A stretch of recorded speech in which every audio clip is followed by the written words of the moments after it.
last session, we had started out with a conversation with a Nereid out of a waterfall.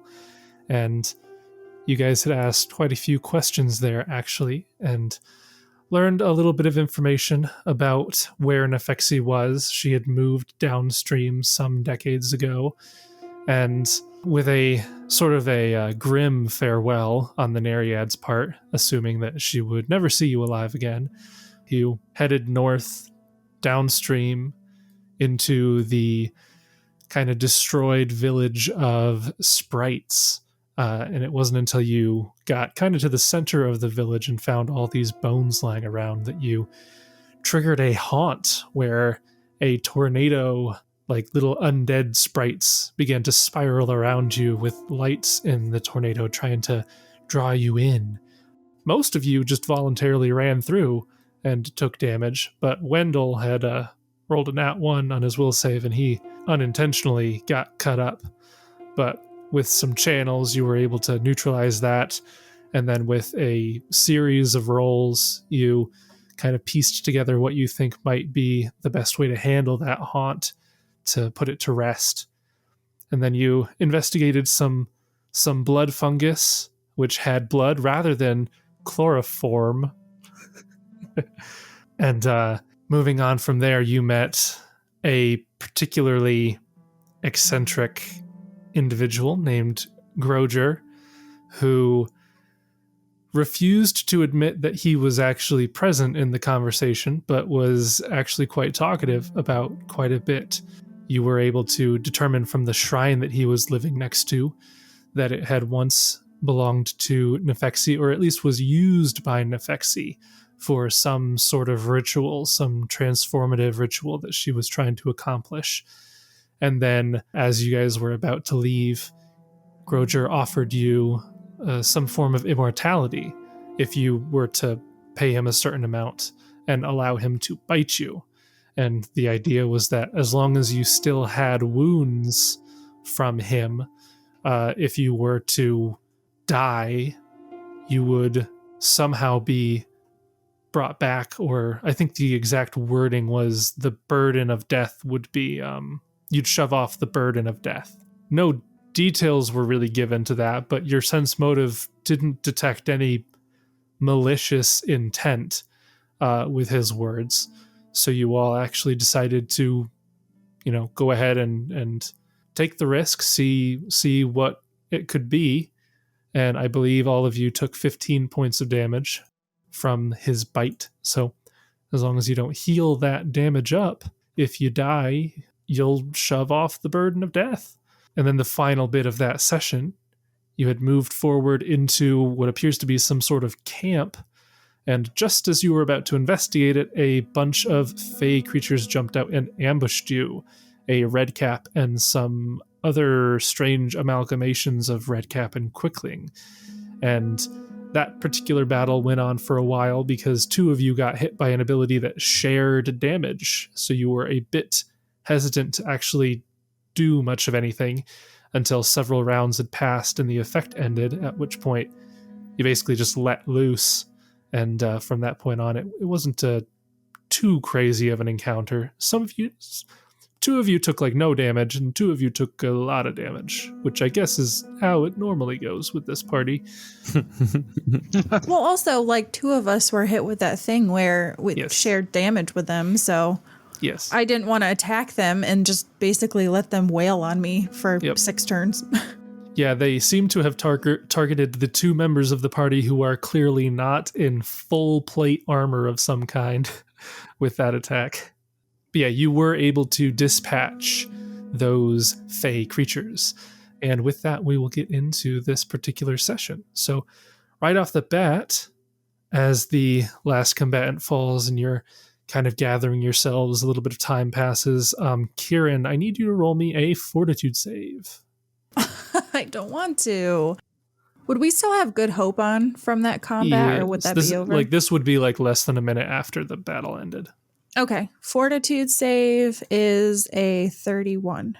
Oh my. That's unfortunate. Actually, did I pass a fortitude save for once? Yeah. Wow. Sadly. Is this a poison effect? I'd assume so. So you had bitten one of the creatures that attacked you, one of the Blight Guard, as they're known, and you had failed your fortitude save against their tainted blood. Oh. And you took 1 strength and 1 dex damage. Well, 1 minute after that effect happens, you have to make another save at the same DC, or you become nauseated for a minute and you take 1d6 strength and 1d6 dexterity damage. Wow. Okay. No, thank you. I'd rather not do that. So I'm glad I got a natural 17 on that. So as the minute progresses, you begin to progressively feel yourself growing a little bit worse from this growing poison in your body, but you're able to kind of steady yourself, take some breaths, maybe pull out some of that draconic resilience, and you're able to resist the growing poison within your veins. Additionally, during that time, probably you guys would be looking through items and stuff, so we can get that out of the way quick too. So if you're interested, both of the Blight Guard had a pair of +1 leather armor. They both had +1 large cold iron sickles, which probably aren't terribly useful to you because they're large-sized. The third one, the red cap, had a +2 medium-sized cold iron scythe. He had a cloak of resistance +1, which you guys have never found in this AP before. Never. We just offloaded the last ones that we had. He had a ring of protection +2. He had some copper dragon hide gloves, which you can roll an appraise on, and a set of platinum cutlery, which you can roll in appraise on. I'm going to aid Oran on the appraise check if he's going to do it. Sure. I think those go on your hands. I think those are gloves. All right, I will roll 16. I think 16 is his second. That's mine. Roll 20 is just going mine's a 12. really slow. That's acrobatics. Appraise. Not sure what you're doing there. Why is Kieran? this going so slow? I don't know. It's doing it for me too. 20 and 23. So 22 is the highest on the first one, and then 23 on the second one. Okay. So you think that the copper dragonhide gloves you could probably sell for 450 gold pieces, and the set of platinum cutlery you could probably sell for 900 gold pieces. Nice. Both of those are mundane, right? Yeah, because we rolled appraise. Okay. And the other item I will just give to you because I'm pretty sure Gideon's perception bonus is the DC or close to it. There is a nearby sack hidden under a rock, which contains a pair of magical sandals and a magical shirt of some kind. You'll have to spellcraft those. I'll roll to aid. I'll aid. I'll auto aid Kieran. I'll try to aid. There we go. Yay, I aided. Okay, so first spellcraft is a 38. Second spellcraft is a 30. Nice. So with the aids, it would be a 44 and a 36. Both of those will... Well, they only rolled once, but that's okay. Succeed. Yeah, that's fine. I think your base rolls would have been high enough even. Okay. So these sandals are items known as dryad sandals. They are woven from grass, lengths of pliant vine, living leaves, and supple bark. In forest terrain, you leave no tracks or scent, and you gain a +2 competence to stealth checks. You can move through natural undergrowth without impediment or harm as a druid using woodland stride, and once per day you may step inside a tree and remain there for up to 9 hours, or teleport to a similar tree within range as tree stride, but allowing only a single teleport. Wow, those are worth 24,000 gold. Yes, sir. The shirt is known as an unfettered shirt. This loose, often ruffled shirt is cut in a style designed to avoid hindering its wearer's movement. Once per day on command, the wearer can gain the benefits of freedom of movement for 10 minutes. That's pretty nice for Oran or Gideon. That's actually, that's pretty nice. You'd have to give up your overpowered boots, though. No, that's the shirt. I'd have to give up my shirt. Now, you can't wear shirts and boots at the same time. You know, Oran puts rings on his toes. I don't know what you guys are talking about. I don't think I have a shirt. Yeah, no shirt. Just, man, that armor must be It's chafing. real sticky. It's chafing. All right. It's chafing. Pretty fierce. I love that Brandon's like, oh, that's good for Oran or Gideon. Like, Kieran's just chopped liver. He doesn't get more magic items. Yeah. Is that I what they're mean- running? Oh, you mean the guy that freedom can? of movement? Yeah, I was gonna say the person that can use freedom of movement. Person that can teleport or use liberating command. Liberating command. It's fine. Yeah, I can't do that on myself. I can't liberating command on myself, and I can't teleport if I'm like grappled or Oh, entangled. I didn't know you can do liberating command on yourself. Well, I apologize for you being Yeah, I so stand offended. corrected. I can do it on others, but not myself. Yeah, sorry. I thought you could do it on you as well. I'm sorry. Do you want the shirt? Do you want the shirt?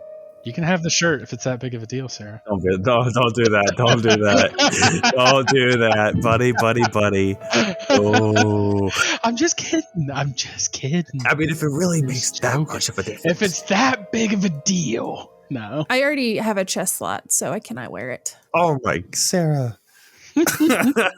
Wait, she just didn't like that she wasn't that Kieran wasn't even thought about in the discussion. It wasn't so much Yeah. that, Kieran wants the shirt as he just wasn't. Listen, if Gideon wants the shirt, I got the cat's eye crown that was just there, so like Gideon can have the shirt if he wants the shirt. Oh, did you get that? Because I still had that on our inventory. You took the cat's eye crown? Yeah, I Yeah. put it on. I'm wearing it. Because he thought he could give you the eye too while Kieran goes and scouts. Yeah, right. I can give you the eye, and then you can take the eye with you, and I get to Oh, see what I you see. see when you're scouting. It'd be pretty cool. I didn't even say that those things were good for Jessup, though. So it's like I didn't exclude you and not me. Yeah, but you can cast freedom of movement, so. You know, I'm gonna go over here. Apparently, I'm just gonna go play with the fire. I'm gonna drink some boiled water. Highly recommend. Probably best in this forest, this blighted forest. The water's probably all tainted. We need Oran's create food and water. All right. I need to be healed. Healing's going to be tricky, though.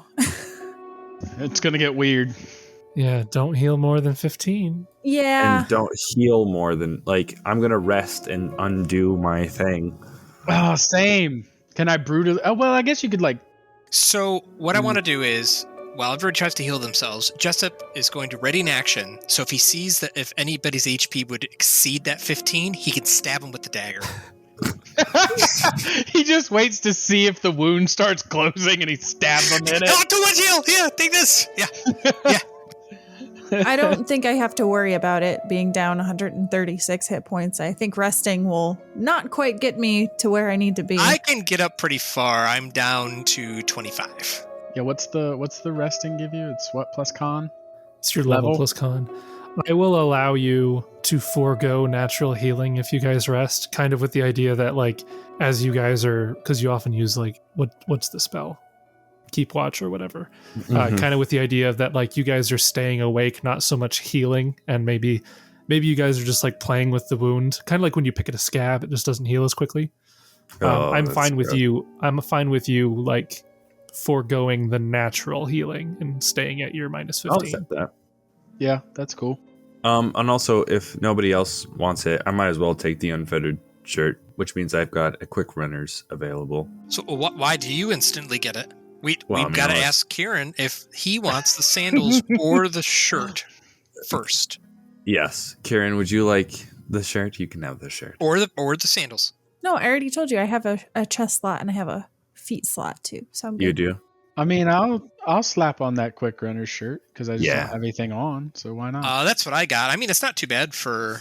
Yeah, if you don't have free anything. movement. Yeah. Are you sure you want Gideon's used? Well, he would have Ew. washed it. I mean, I'm sure we. The Where are right you by washing it? Right by the clean water river.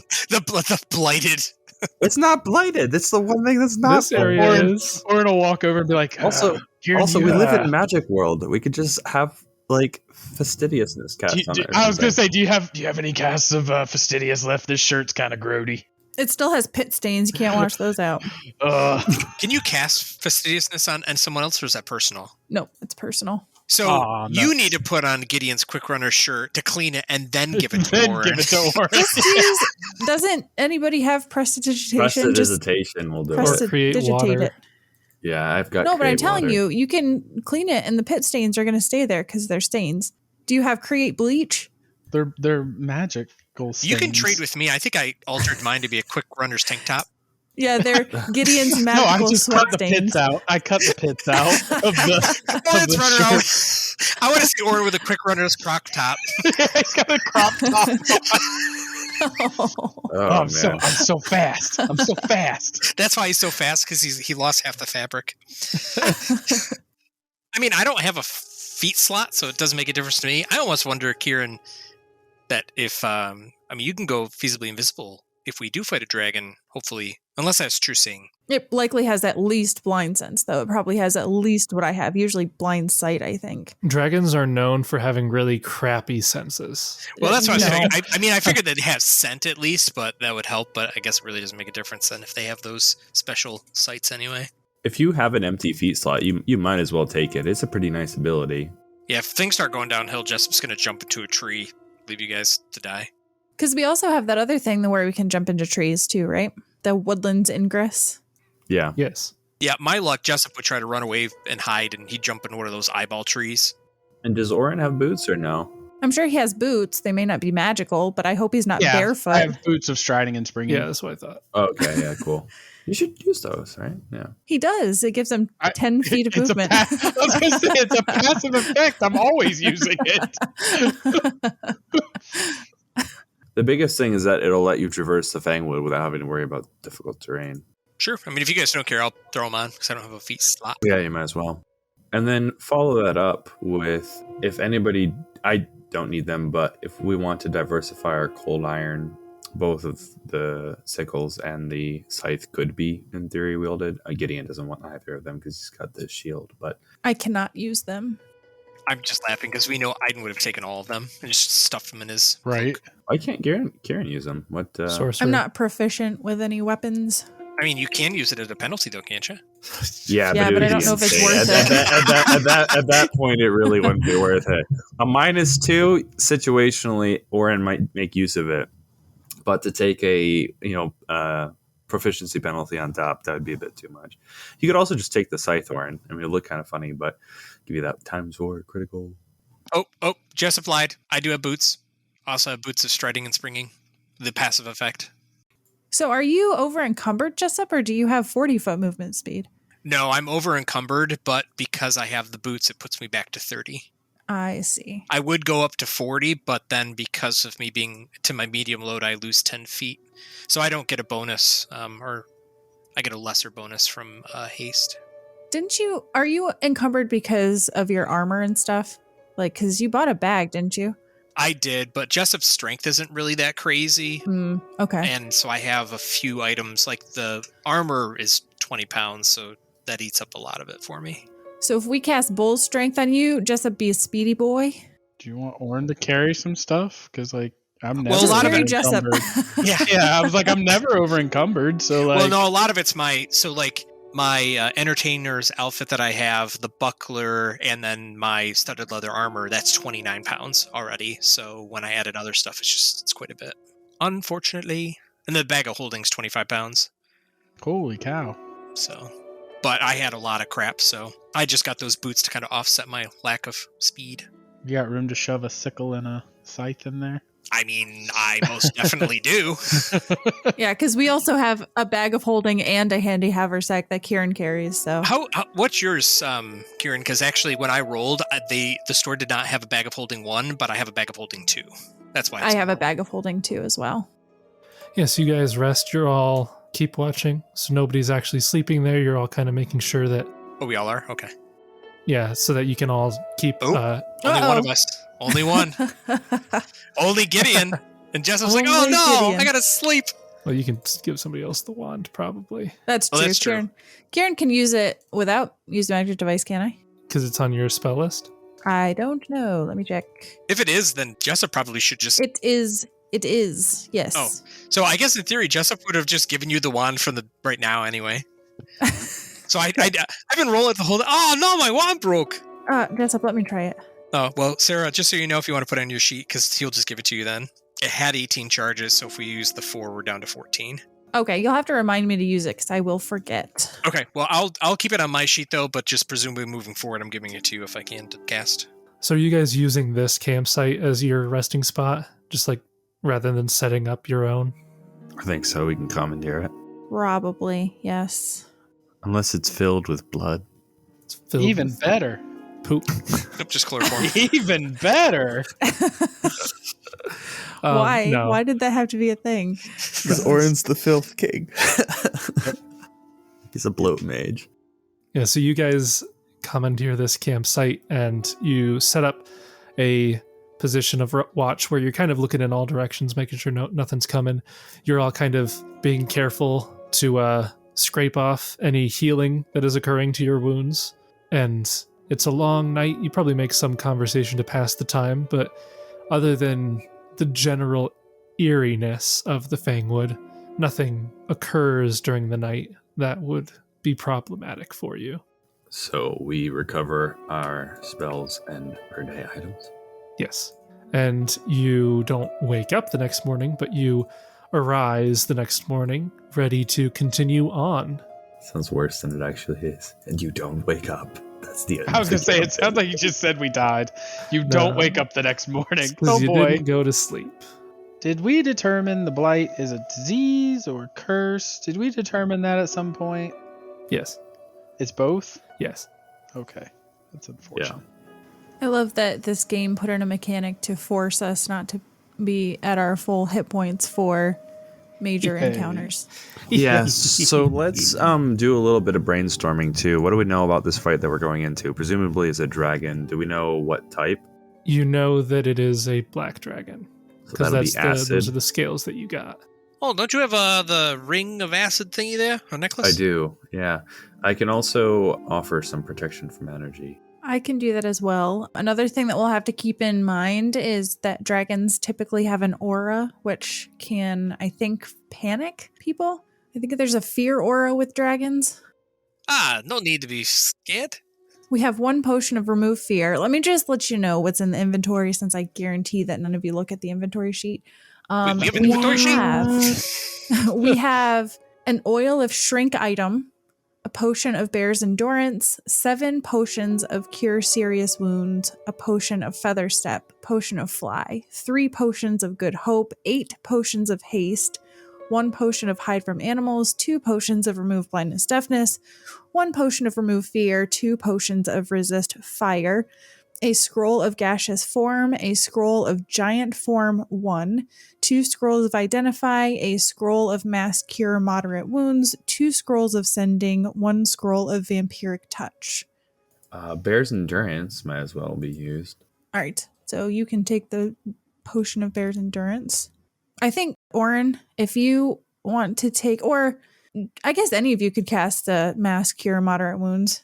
There's a scroll of that, which if you wanted to not use a spell for anything, you could use that instead of a spell.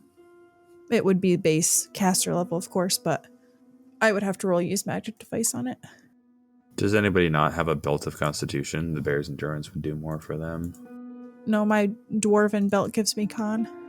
Yeah, we got a +2 con belt. I got the belt of incredible dexterity +4. All right, then Jessup, why don't you take that? It'll give you a +4 before we go in. You can drink it real quick. Go in where? Where do we know the dragon is? You know it's downstream. Yeah. Jessup, you can take the potion of fly if you want. You've Actually, used one I before. I have 2 of them. Okay, but you're the only one I think that has a chance of passing the fly checks. Yeah, no, I can't fly. I'm more. It's more for me like a potion of slight hover.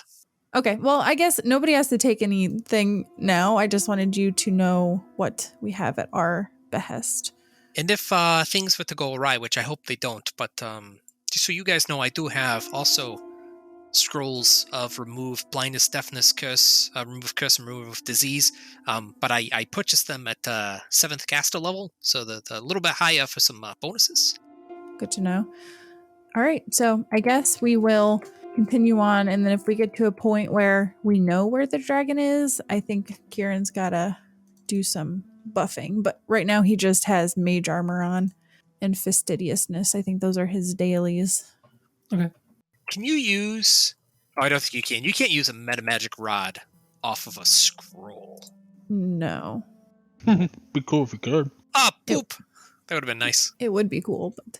So one thing I will say that you guys would be aware of, probably, Ibziriac that you fought was a black dragon. You determined that he was a young adult category of dragon. And true dragons, they've got like 12 age categories. Young adults would be roughly like the 50 to 100-year-old variety. You think that this dragon that you are about to encounter, you found, I believe it was scales in the in Groger's thing there, and you determined that they were likely from a very old black dragon. Very old is another age category for dragons. It's generally the 600 to 800-year-old category. That is old. So that's older than the Blight is, right? Or no? Potentially. The Blight's kind of right there in the middle, so it's hard to say. It's within possibility. You got me. I feel a little nervous, Jace. Feel a little nervous. Jason, I should get a bonus on any knowledge roll against dragons because Gideon gave me the Pathfinder Chronicle called The Way of Dragons and Other Things. So in my downtime in Kragadan, I read that book. So now I should know pretty much everything that you can know about any dragon that we may come across. I mean, it gives you a +2, I think, but I'm not sure he's going to give you any more than that. I was going to say, I think it does give you a bonus. Well, I have that, just pointing it out. Sure. But yeah, as the only two who have actually fought a dragon in this party, Jessup and Kieran, you would both be well aware that this is a much older dragon than the last one you fought. You guys continue out from your camp, and again, you know that Navexi's lair is downstream, and I think last time when you had stood on the edge and looked down that direction, you saw that there were lines of stakes in the ground with skulls on the top that were welcoming you deeper in as the river turned quickly to a crimson froth. I'd like to look down here before we venture too far. That path. It opens up and seems to go southward. Towards another source of water. There seems to be like a small pond, maybe. We don't hear moving water. No, you don't hear anything moving. Gideon will suggest that we just circle around and make sure that we've covered all our bases and there's nothing coming behind us, if they don't mind a 10-minute detour. All your buffs are gone. No! Yeah, I didn't realize that resist energy is 10 minutes per level, so I could, well, I might hold off on that, but I'm going to cast that. I think Oran and Kieran are the only ones that don't have any energy resistance. Is that right, Oran? Yeah, no, I mean, I've not for acid, no. I've got cold. Okay. Well, then I would cast that on each of us. So when the time comes, you will have resist energy acid 30 points. So each time you get hit, you deduct 30 from that. Oh, wow. That's great. But not you. Gideon will be quick about it then as he looks around. So you're going down southwards then? Yeah. Tentatively, but trying to just take a look, make sure we're not missing anything. I mean, we could be missing combats, which would be fine. The line of vegetation to the west here looks healthy and symmetrical. It has somehow been spared from the blight. The trees' bark is robust, their leaves lush, a vibrant undergrowth sprouts between them. The sounds of chirping songbirds and croaking frogs echo normally, and earthy smells waft through the air in stark contrast to the algae-choked pools filling the rest of the area. So again, on the west, it looks like a normal, vibrant forest, and everywhere else, like to the east and north and south, it's still the normal blighted forest that you're used to. Is that an illusion, perhaps? Or is the forest somehow really healthy there still? You could cast Detect Magic if you'd like. Yeah, he will. I mean, it won't help him pierce necessarily. You cast Detect Magic. You do detect a magical source in the direction. And if you wait long enough, you do detect that it is of the illusionary school. Roll me a will save. 21. Okay, so you are able to disbelieve this illusion. It looks like it was some sort of permanent illusion of some nature. And once you disbelieve it, you see that further beyond, there's actually like a 10-foot drop right past these pools to the west here. Mm-hmm. And you can see pretty much a few moments after you cast the spell and disbelieve the illusion, you can also feel in your feet the thumping and emerging of a massive creature. Oh no. To the southwest. Oh no. Right here. Oh boy. Why did we do this, Gideon? And roll initiative. I said, why are we going down there? Oh my gosh. I would have stopped if they said, let's not do that. What if one of us dies in this dumb combat That'd and be then... We could just run away. It's another option. Do we even know this is happening? Because we're like a lot of distance away. Well, I was going to ask about that because Gideon would not have wanted to get more than the shield other range, but nobody else came with me, so I wasn't sure about that. I wonder about that. I wonder about that. I wonder about that. Yeah, I don't know. Would you guys have followed him or no? I mean, yeah, we don't split the party, right? Of course we do. Okay, nobody else jumped in on that. I mean, Oran would have because of the shield other, I'm sure. Jessup's usually lagging behind, but not That's too become like terribly that's become like far. a thing. All right, so initiative. We have from Oran a 21. The best I've probably ever rolled on Wow. Oran, With a right? +5, so let's drop you down to a 20. Gideon rolled an 18, and Jessup also rolled an 18. We'll just pump you up to a 19. And Kieran rolled a 12. So let me sort that. And round 1 of combat is the creature's turn. It, which looks like this, by the way. Ew. It's got little eye stalk. Yep, it's got a Eye single... stalks. I love it. Single like eye stalk thing with Love 3 it. eyes on it, looks like, and a bunch of tentacle arms and a gaping maw. It is huge sized. It's going to charge at Gideon, I believe. Verify its speed. Oh, its speed is not nearly as high as I thought it was. Never mind, it goes to about here. It's not going to charge. It can't double move that far, so it's just going to move a little bit up. And that'll be its turn. Oran, you are up. Is it a knowledge check? I know. That is a good question. I believe this is going to be Dungeoneering. No, I don't have that. Okay. I'm gonna begin casting a spell. Okay.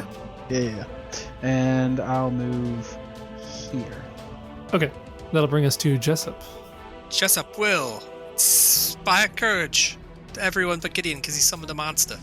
And he will move up. And then he will ready in action. So when Kieran gets within 30 feet of the other yokels, he'll cast haste. All right. That brings us to Gideon. Gideon will begin casting a spell. All right. That takes us to Kieran. Wow, I was last. All right, I guess I will double move to get up near-ish to Oran so that Jessup can cast haste. Haste! Change him to be right after you. That brings us to the top of round 2. The creature is going to move to be there. And you can see its tentacles kind of writhing out in front of it, beckoning you forward. Oh. That'll bring us to Oran. Is it trying to mind control us? Yeah, it's come at me, bro. I'm gonna summon a large elemental. All right. And how far can I cast that? I don't remember. 25 plus 5. Oh yeah, I think I can summon it right in front of him. Yeah. Okay, and he gets his slammy slams. Well, I think technically the creature would get its readied action to attack whatever comes within range first. That's fine. Yep. So the creature is going to tentacle attack. Slap. Slap. That will be a 30, That'll hit. and that will be 12 points of damage. And it will attempt to grab the Earth Elemental as a free action with a natural 20 for a 48 to grab. Jeez. And it does constrict damage for another 13 points of damage. And that's it for its ready to action. Okay. So now I get my slams. Yes, go ahead. My slams, and welcome to the jam. All right, that is 2 slams plus 14. 29 and a 22. Both of those will miss. Ooh. They bounce off of the Oh, slippery, slimy skin. I'm sorry, that is a 30 and a 23. Still misses. Wow, boys, we're in for a fight. Yeah.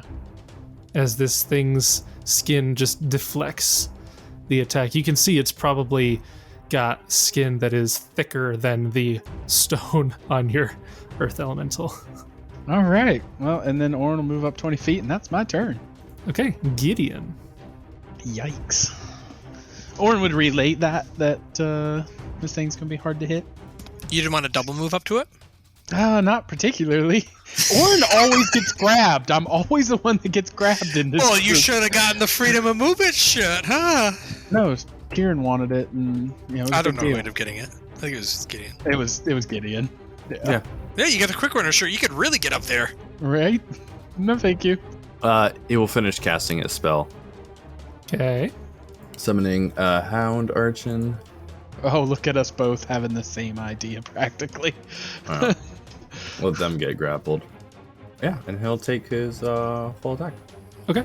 Did the last one you had like some Egyptian, like Anubis looking thing? He did. Yeah. Yeah, I did. Let's do, we'll do the great sword and bite. Miss. May miss. I think all of these are misses, actually. It might be impossible, I realize. Yeah, Hound Archons do not hit well at this level. Yeah, if his top one is a +9, yeah, unless you crit, Yeah. you ain't hit. I think it's not possible, so. Yeah. All right. Be a damage sponge. Okay. And Gideon, you get your turn because you did a full round action to do that, right? Yeah. Yes, sir. He'll go ahead and cast hedging weapons. And he'll move 20 feet. Actually, I'm hasted, so I'll move the full thing. And is that your turn? Mm-hmm. Actually, because you moved within range, it is going to make an... Oh, wait, it is grappled, so it can't make an attack of opportunity. Or is that... Yeah, that's correct. Again, genuinely feels wrong. Because it's got 4 tentacles. There's no human justification for why it would not be able to make an attack of opportunity with one of the other 3 tentacles. But, whatever. Moving on to Jessup. Maintain performance. And I will move action. Well, actually, no, while I move, I'll pull out my bow and then I'll take a shot. Can I actually, before I take a shot, can I monster lure this bad boy? Sure, roll a knowledge dungeoneering. I've investigated mine, so I'll just roll with advantage. Okay. Not too far off, 33. 33 will identify the creature, and you will be able to ask 2 bits of information about it. This creature is known as a froghemoth. It is a neutral, huge aberration. This immense, 3-eyed frog-like creature rears up on powerful hind legs. In place of arms, 4 huge tentacles thrash and writhe. What would you like to know about a froghemoth? Can I ask, just kind of like, why is it so hard to hit? Like, does it have like a special ability or something, or is it just because it has high AC because of its thick hide or something? You would know that froghemoths have a natural armor bonus in excess of like 19. So it's just a very, very thick hide.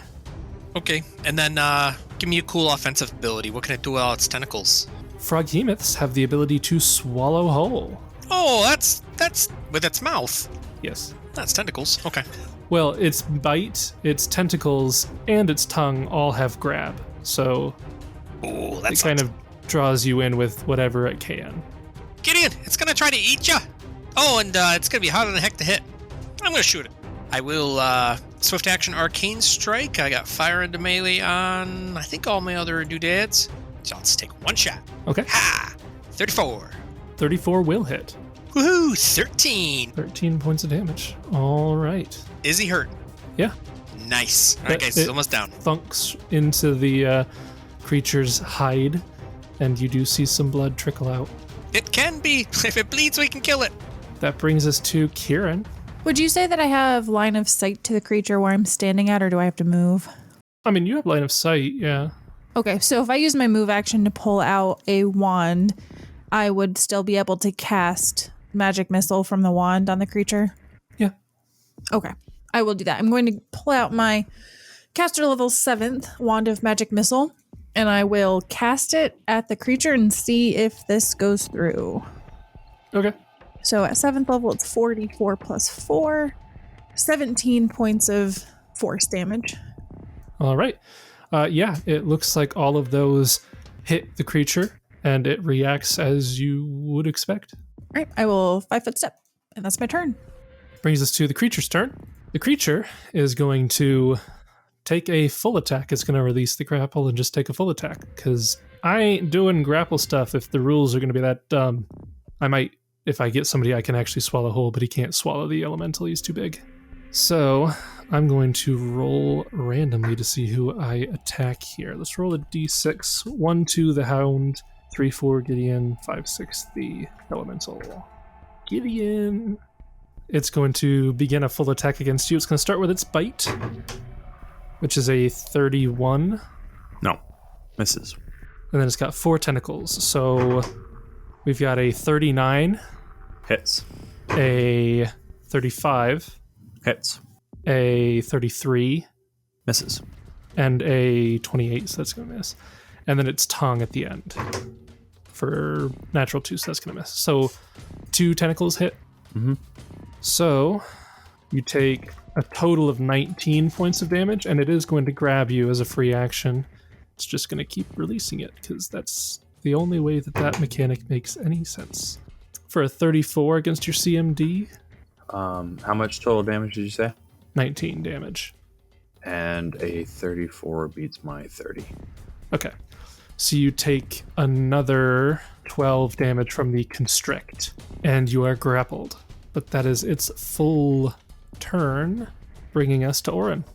Slam! And welcome to the jam. All right. Got a pretty good chance of hitting it with a plus 14, I think. Gotta do better than that. Yeah. That's a 30 to hit. 30 is not going to be... Actually, well, let me put it grappled on, because that might bring it down enough. Now that it's re-engaged the grapple. 30 will just hit with its re-engaged grapple. Yay! For 15 points of damage. All right. Punches the thing right in its eye stalk. Right in the eye stalk. And Oran will move up. So I'll take 1 attack on the feller for 24.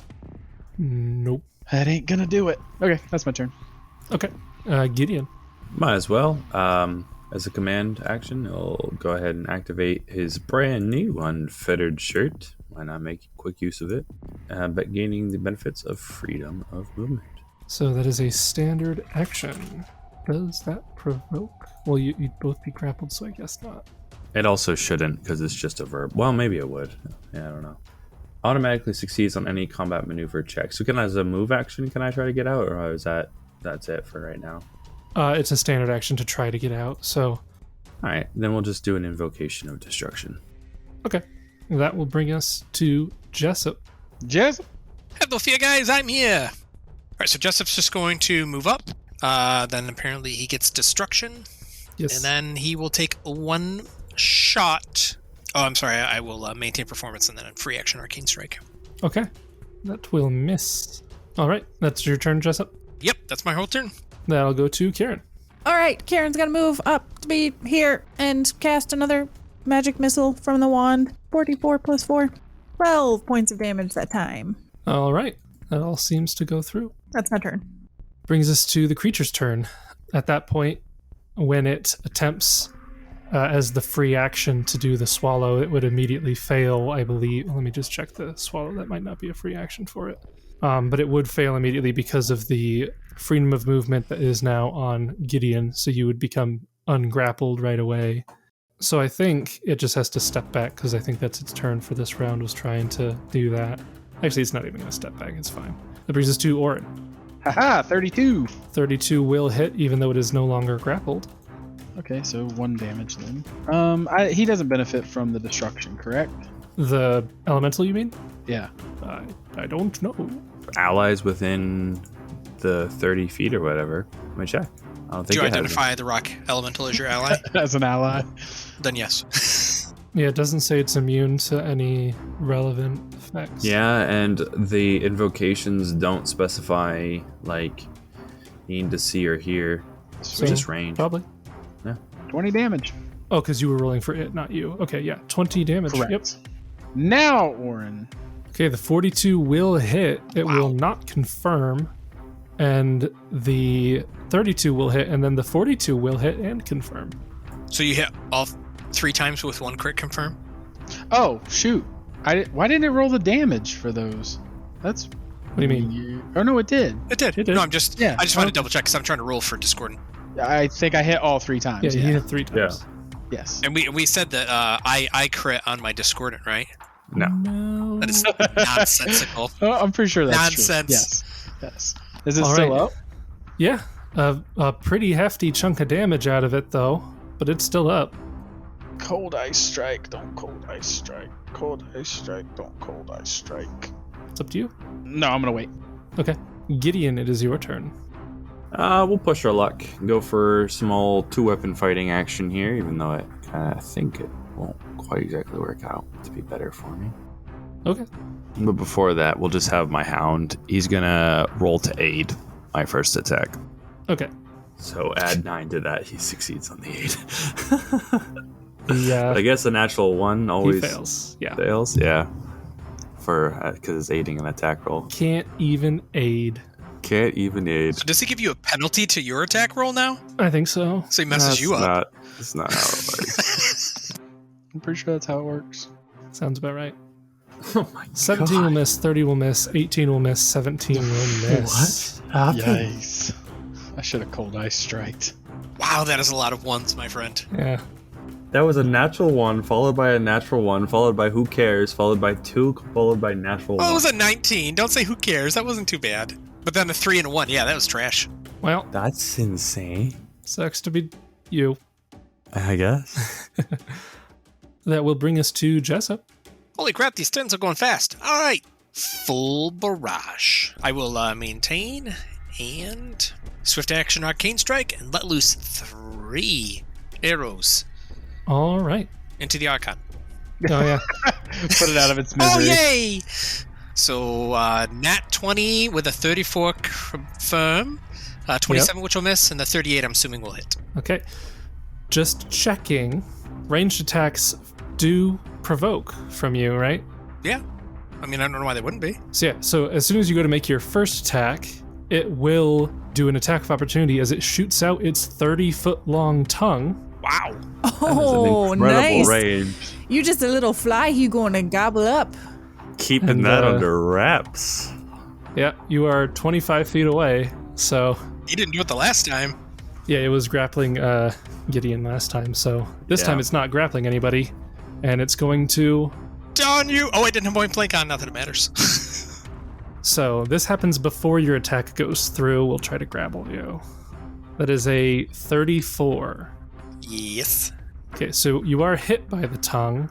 The tongue deals 11 points of damage, and it will attempt to grapple you for a free action. It rolls a 43 against your CMD, so you are grappled. Are you just assuming that that's going to beat my CMD? I am assuming it's going to beat your CMD, does Well, it not? No, I will not comment nor deny. Does the fun thing that I think happens? Yeah, he gets pulled immediately. Like, he lashes out, grabs you with his tongue, Holy crap! Hi, Gideon! yanks you close to him. You do take the constrict damage because he did grab you. So that'll be 11 more points of damage. If it makes you feel better, Gideon, you rolled a nat 1 and I rolled a nat 20 and neither did damage. Yeah. Yeah. I mean, I like your successes. So. And I'm trying to think, does the attack still go off, the triggering attack? Because now that he's grappled, it's a two-handed weapon, but does that stop his first attack from going off? It definitely stops the iteratives. I think it technically, because, well, going to attack is what triggers the attack of opportunity, yeah. Shut up, Josh. So it should work like an immediate action where it goes off before the attack is resolved. If I had an arcane strike, I would have immediate action stopped myself from shooting. Shame. Shame you can't do those on your turn. That is, I think that's right. Am I wrong, Jace? I mean, it makes sense to me. I don't know if somebody else finds a counter rule to that, I'm willing to abide by it. But my understanding is that you'd be grappled. Like, you go to make the attack, the attack of opportunity So happens. normally he would take damage and still get the attack off, but because this leaves him grappled, he now can't even make his ranged attack. So that's what happens.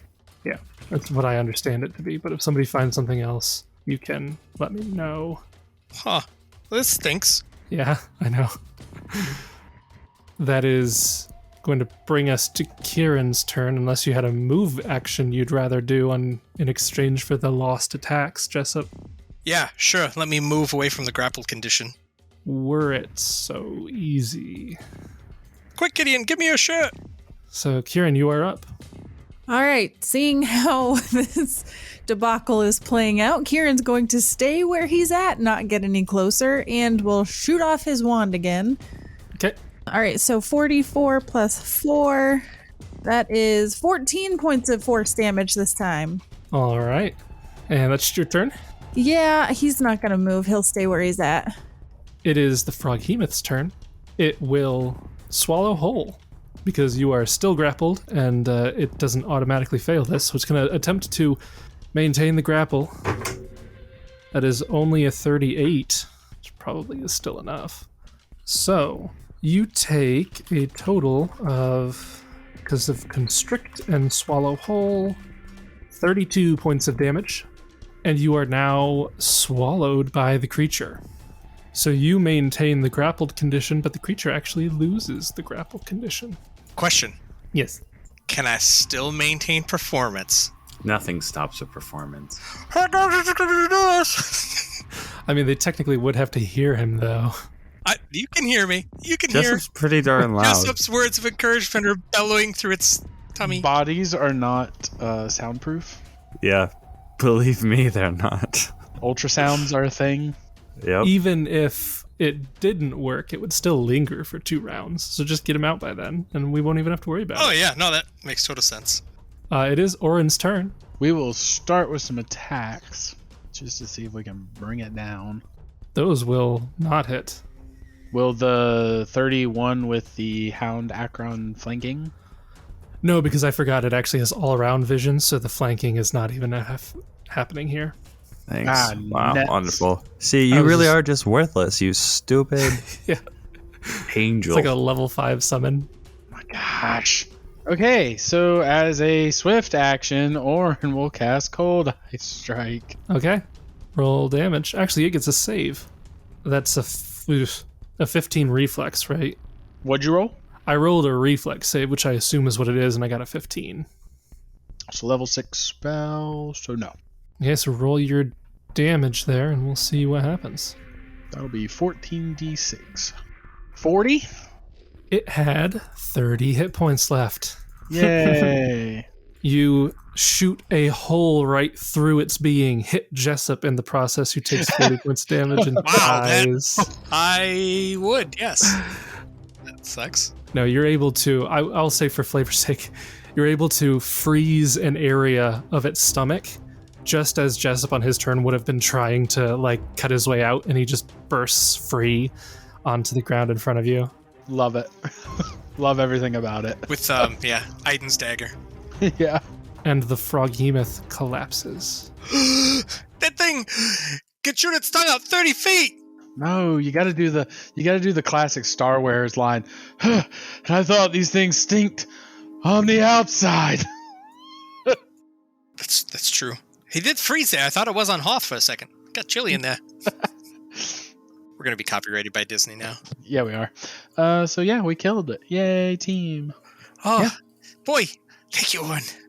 I thought I was gone. I'm hurting. I'm so glad that I casted the resist acid spell, so I wasn't dying from his digestive juices, but he was constricting my being. Yeah, there was some bludgeoning going on in that stomach. If we got some wands, I'll take that, I suppose, so I don't waste any more spell slots. Yeah, Gideon can do that. Yeah, so as you guys are figuring out the healing, I am assuming Kieran might be looking around or whatnot. Kieran, you would also detect the illusory nature of the forest to the west, and you would also be able to disbelieve the illusion after a bit. And if you continue detecting magic in the general area, you would determine that there is one magical item in the area. It looks like in the corner of the spot, there's some sort of rod that is emanating a strong magical aura. Ooh, I want to identify this magic rod. Go for it. So, I shall roll a spellcraft of 31. And I assume that everybody would probably be aiding once this actually happens. So that is enough to identify this as a metamagic rod of the greater variety for the extend spell. Okay. Ooh. That's a good one. That is a So good you one. can extend up to 9th level spells with that. Where did she find that? He find that? It's in the corner of the area. It seemed to be as soon as Kieran would have picked it up to look at it, the illusion in this particular area would have immediately vanished. So it seemed like that rod was maintaining the illusion of a clean forest. Is this a edge or continuation? That's an edge. Oh, it really looks like it keeps going, doesn't it? No, it's a forest. I cut the map a little bit in order to get dimensions to look right. Gotcha. So there might be like 5 or 10 feet of forest that are cut off there, but Okay, so I mean, we got a greater extend metamagic rod. So, I mean, Listen at him trying to justify it. I mean, I won't lie, it's pretty cool. I mean, it's a pretty good item. Yeah, now I can cast my Unshakable Zeal, and that will last for 28 hours, so joke's on you guys. All right, so I guess it's forward. technically it's slightly backwards from where you just came. Sure. Oh, so that's if we would have continued after fighting the trees when we first came in. Yes. So we could have feasibly fought this guy the first day. Yeah. Okay, so you guys are going back up to the river and then walking. I don't want to direct West? the party, though, so we're just going to let Jessup figure out where we Whoa, go. whoa. You do not put that evil on me, Gideon. I don't want to get blamed for this. I mean, no. I'm here to criticize. I'm not here to actually lead. Gosh. Typical constituent. What'd you call me? So we'll cross, and Gideon will lead the charge, but tentatively. Is it safe to cross through the water here? The water here looks terrible. It is crimson and dark and very disgusting. It does not look like the clean water from before. From like yesterday? No, from like further upstream. Kieran, you can't by chance blip us across here, can you? I suppose so.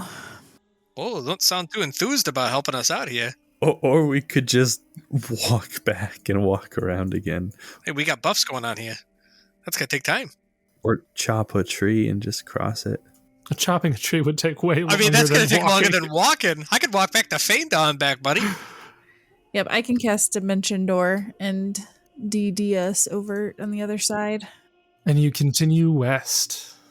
You walk for about half a mile. Any buffs that are longer than like an hour would still maintain, because it would only take you to do like half a mile, even in heavy armor and all that stuff. It wouldn't take like more than what, 15, 20 minutes? No way. It would take. I don't you know how that long. fast you guys would be walking in full plate, but you know, it wouldn't Even take if you terribly cut long. the time in half, walking you can do a mile in 15 minutes. So even if you were to double it, it wouldn't be more than 15 minutes to go half a mile in full plate. So minutes per level stuff is gone, but anything longer than that would be fine. And eventually, like as you continue on, the water becomes murkier and murkier until it starts looking more like a swamp than it is a river. And I will move you to this map. Oh, no. And I don't think you guys can see anything. Jessup cast echolocation. I have Mind Sense. I just revealed part of the map accidentally. That's not what I thought you were going to reveal. That's a little different. That's the wrong side of the map. Is that a rooftop? Okay. Yeah, what is that? And boom. Ah, the whole map. This does not look foreboding. No, there's definitely not a dragon right here. It's fine. You guys can place yourselves right here in the middle of this eastern outcropping here. This isn't a blighted tree at all, is it? I've never seen a more obvious boss room in this whole campaign. Dude, you went through a loading screen. Of course there's a boss here. Right. The stream here cascades into a wide, marshy canyon choked with ferns and fungus.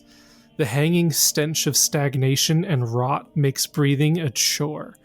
Beyond the jagged outcropping at the canyon's eastern entrance, where you are, is a thick, swampy pool of greenish-black morass that gives way to a muddy shore covered in slick algae and slime. Past this foul slough, a rising rocky shore is dotted with patches of growths of mushrooms, the size of trees. Beyond it all, a faux cave of woven wicker stands draped in unearthly growths and fungal strands. It is roughly 30 feet high, 70 feet wide, with a 40-foot opening. Along the canyon's sides, lashed to the walls with rotten vines and vegetation, are a variety of corpses, some skeletal and others still dripping with fluids. You enter this slough from a cliff-like outcropping of pockmarked limestone at the east end. The outcropping's surface is flat and stands about 50 feet above the swamp below. Its northern and southern edges are each home to a cluster of mushrooms ranging from 2 feet to 10 feet tall. Along the border between the bog and the shoreline below are several large piles of driftwood, each about 4 to 5 feet tall. To the west of the swamp, the ground rises in 3 ascending platforms. Each platform has a sheer edge that is about 5 feet tall, with slick and damp moss and slime. I would like whoever would want to roll a knowledge nature and a knowledge local. I would like to roll a knowledge local. I can roll aid on the local. Roll both, Jason, or just the one? Roll both. I'll give you none of those because I don't have them. I'll aid on the local with a 20. 2 successes on the aid. Oh, okay. Gets us to me. All right, so I will roll. So I still have investigated mine, so I'll roll with advantage. I'll do the local first. So Okay. add 4 to this. So 36. All right. And then my nature, which I don't believe I have anybody to help with, right? Nope. 29. 29. All right. So you learn 3 pieces of information from these checks. First off, with your local and half of the nature check, you are able to identify that the more recently deceased bodies on the cliff walls are a variety of fey creatures. Many of the older skeletons are those of dwarves, and you actually notice several of the remains bear amulets with the seal of Krakadan on them. The other half of your knowledge nature check identifies the mushrooms, both on the north and south of this outcropping and throughout the swamp below, are shrieker mushrooms. And you would know that standing within 10 feet of them will unleash a wildly loud shrieking noise. Like that from the mist home? That is Yep. that is the sound that we judged Mist Home had. That's literally the exact sound they make. Yeah. And that is the information you gain from where you stand. What would you like to do? I'm assuming we see nothing else, any other foreboding creatures. Nope. Oh, I think we're in the clear here, fellas. I don't think there's anybody here. I feel like I want to cast all my buff spells. I know. I'm feeling like let's just buff all out and then blip right in front of them. Gideon's gonna peer with his half elven eyes and see what they see. Okay, you see all the stuff that I described. Any hiding dragons? Nope. Even with a natural 1? Nope. I mean, with your natural 1, you definitely see the wicker warren at the far end with a 40-foot opening, but you don't see a dragon sticking its head out or anything. You don't see a dragon coming out of the woods around you. You don't see a dragon flying in the air above you. The water. You don't see a dragon under the water looking at you. No. I'll walk up to the water. Is it looking down? Is it blighted? Oh, this is like swamp water. This is like thick. You think that the water is probably many feet deep near the edge of where you're at, and it would be very thick, mucky water. Okay. How far is this cliff down here, this one? You're standing at a 50-foot outcropping. 50 foot. So I feel like I should dimension door us across. I was thinking that, but I wasn't going to ask again. Didn't want you I to mean, I get had all other huffy. ways, but if you just want to do that, then Where's the great. mushrooms? Anywhere that looks like these mushrooms So let's not get near them. throughout all the area. Kieran bamfs us right on top of them. Right on top of them. The question is, at this point, do we buff ready for a fight? What? Why would you say that? Because this looks like the end. I think if you want to do some of the longer spells, that probably wouldn't be bad. Minutes per level or something along those lines. Yeah, I was thinking about doing a just shield spell. I think I shall do shield. Oh, Kieran, don't forget to use your heightened awareness wand. You mean the meta magic? The extend, yeah. What? I No. have my heightened awareness wand on. Okay, I didn't know if you had cast it or not. I had ticked off like 4 rounds, although I probably need to tick off like 3 more because of the timing. I was just casting it continually. Can I cast Bull Strength? Sure. I'm going to go ahead and give myself clay skin, Yeah, I think I might just do Echo. and I will do iron skin. Pick a skin. I will also do bull strength. Speaking of which, where's our little buddy, not Dobby? He's probably invisible with us. Wendell, yeah, he's been following you the same time. We haven't really said anything to him or vice versa, so I didn't know if we left him somewhere. We accidentally buried him in the bones. No, yeah, he's been with you the whole time. Like, there would have probably been conversation, but Would he confirm that this is probably it? This is the dragon sleepy space? like, oh, I have never been here before, but the Nereid said that it was at the downstream, and this is the downest stream, so I imagine that must be here somewhere. Thank you. You to the point. All right then, Kieran. When you are ready. Okay, I guess just for good measure, I will also cast fly just in case. And then I will do another dimension door. Can you take Wendell with you? Do you have the ability to take him with you? Let's see. Bring 1 additional medium per 3 caster levels. Nope, cannot. Oh no. Wendell could have jumped across the lake pretty easily with his, I don't know if I mentioned this, with his, I think it's like a plus 62 to jump. Holy Will moly! Wendell be okay to allow me to put him in my bag of holding? No. And then we'll teleport and then I take him out? Don't think so. I mean, I could have always like carried him across because I have wings. Yeah, like you have ways of also doing it. I think it's funny that you can only bamp 3 of us, but like if Jessup weighed like 20 more pounds, you could still do it, and that would be more than Wendell. Yeah. Yep. You should really do it by weight increments, and then everybody makes like stick figure people. So before I dimension Doris, I would have a conversation to see where we want to go. On one of the Shrieker mushrooms. No. Home. I think Yeah, right right. here. I kind of got a feeling that the dragon might have a similar ability to house itself in a tree, because is that a tree over there? It's a barrow. There's like a warren of wicker. Oh, okay. Yeah, I'm assuming it's in there. So, I don't know. This looks to be the safest spot. Jason, is there a lip here? Like, is there a drop down? Yeah, those are 5 So there are foot lips. 3 ascending platforms. So if you imagine this outcropping you're on as the baseline, the 0 foot, then this water down here and this bog marshy area would be minus 50 feet. This area would be minus 45 feet because it's 5 feet up. This would be minus 40 feet, and then this one would be minus 35 feet. So it's 5 feet up per those 3. This is the same color as this, so it should be the same. We could just blip over here and shoot down. That worked so well last time we did that. All right, so I will put us in this area right here. But not near the mushroom. Yeah, do you want to just put us dead center? Oh yeah, not near the mushrooms, so I guess right in the middle.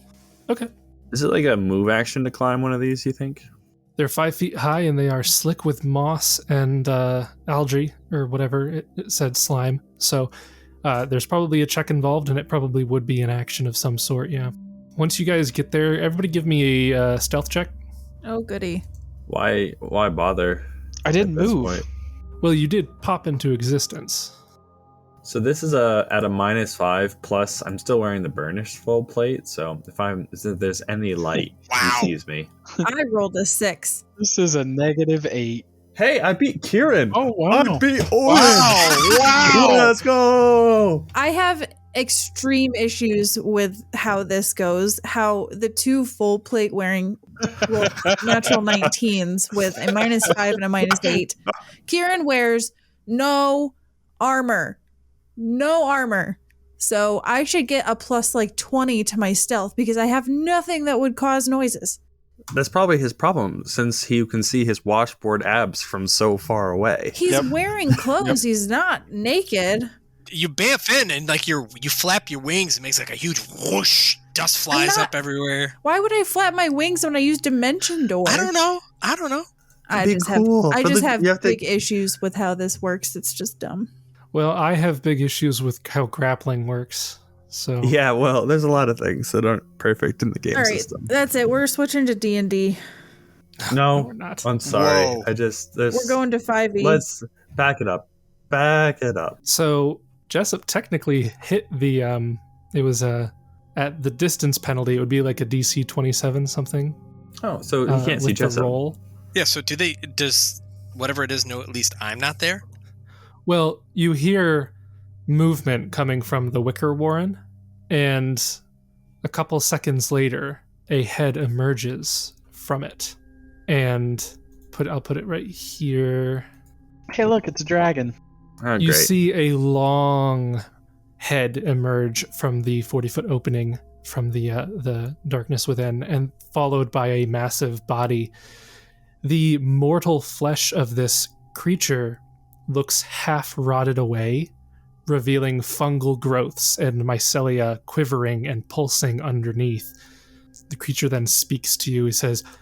She says, "Reeking bags of flesh. What manner of base intruder wander here uninvited, tainting the glorious home of Nefexi, rotting Duchess of the Fangwood? You are not born of dark blight. The blighted share a mind and good sense alongside it. Present tribute to your Duchess, or your filthy flesh I will flense from your bones, and your miserable carcasses will be next to adorn my walls." Kieran will reach into his handy haversack and retrieve out a handful of the dragon scales from Ibzariak, and he'll throw them to the ground, and he'll say in Draconic, "The only tribute that you will get is the death of your lover and the death of yourself." Oh no! Jessup says in a comment like, "Oh crap!"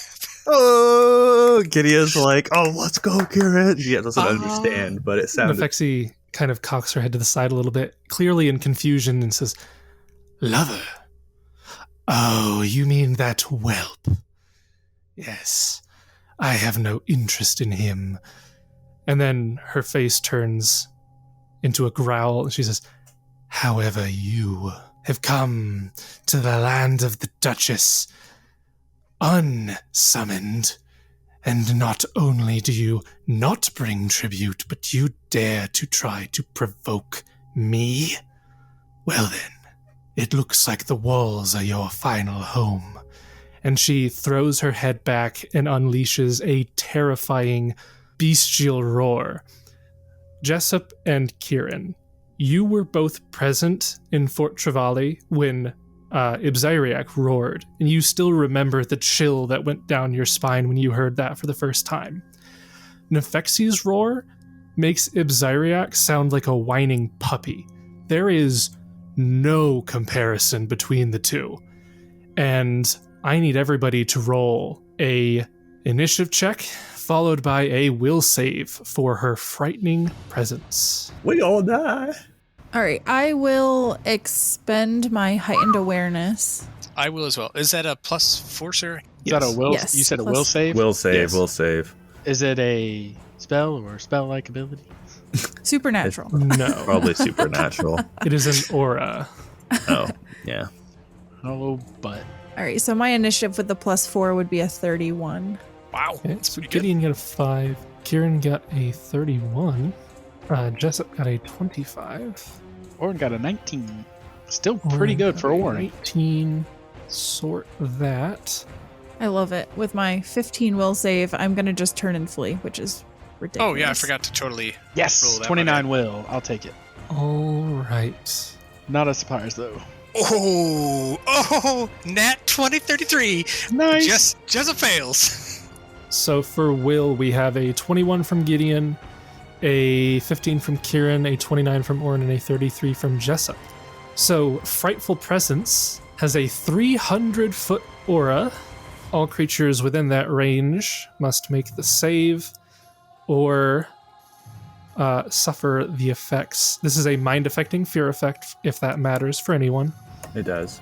Currently, Kieran and Gideon are the only two who failed. So what does the thing do for you, Gideon? I can re-roll with a +2. Can we just take a second? That like really cool Kieran line followed immediately by Kieran. Kieran going, "Oh my god!" It runs away. Oh, that's sad. Yeah, I mean, I knew that was going to happen, but whatever. I don't think that spell would Sad. apply here Okay. because it's not forcing you to take any action Right. because you are not actually going to be panicked by this. Oh, Okay. okay. So those of you who fail are shaken Okay. for 14 rounds. Wow. So if you have something that does something against shaken, then we can do that, but this is not forcing you to take any sort of action. I do, but not right now. Yeah, so Kieran and Gideon are shaken for 14 rounds, and that brings us right up to the first round of initiative. We have Kieran. All right, so I'm going to reach into my bag and pull out a potion of remove fear and then drink it. Okay, so that's a move and a standard. Yes. Okay, so And then you are I will 5-foot step over. no longer shaken. All right, that brings us to Jessup. Oh boy, here we go. We can do it, gang. Spackage. And I'm going to spice things up a little bit and cast haste. Oh, Ooh. that's new. Yeah, you know. Unforeseen. Okay, haste. Okay. Yay! So, I'm going to cast them and then 5-foot step. Okay, brings us to Oran. I'm going to go ahead and use my Hammer Fist ally for the day Okay. to summon my golem. All right, and did we figure out what the range of that is? Like how far you 100 can feet. summon that? Oh, 100 feet. wait a minute. Okay. No, wait. That's the telepathy. Hang on. Hammer. So I think we probably defaulted to like summon monster, which is 25 plus 5 per level. Yeah, it doesn't say. But yeah, I mean, I'm fine with that. But yeah, it just doesn't say. So that would probably at your level, it would be like 60 to 70 feet ish range, probably. Yeah. We're going to put him right in front of her. Okay. It's about to get spicy. He can make his attacks. Yeah. Effexy is technically flat footed, I suppose. Ooh, nice. 2 slams plus 22. Actually, we're going to start with his slow effect. Okay, so a free action and it's a will save. Yes, it's a DC 17 will save to negate. That is a 34. Okay, well, maybe on a nat 1 I would have got it. So then he gets 2 slams. First slam, second slam. Okay, both of those will miss. Oh boy. You have I guess a move action. Move technically. action. Yeah, so I guess I'll just move up to the wall. Okay. Yeah, that'll be my turn. That brings us to Nefexi's turn. She is going to scoff at the stone golem before her and just move around it, which will provoke. Wow, 34 didn't even hit her flat-footed either? Jeez. Okay, well, he'll take his attack. 33. Nope. Yikes. She'll move right up to be a couple feet away from the edge of her platform, and she is going to cast a spell. And it is going to affect a 20-foot radius. As a kind of a whole army of black tentacles shoot up from the ground as she casts black tentacles. And again, a second instance in this AP of them preparing spells for a spontaneous caster. She has prepared black tentacles twice, which is not how this works. So they gypped her a 5th level spell, 4th level spell, for no reason.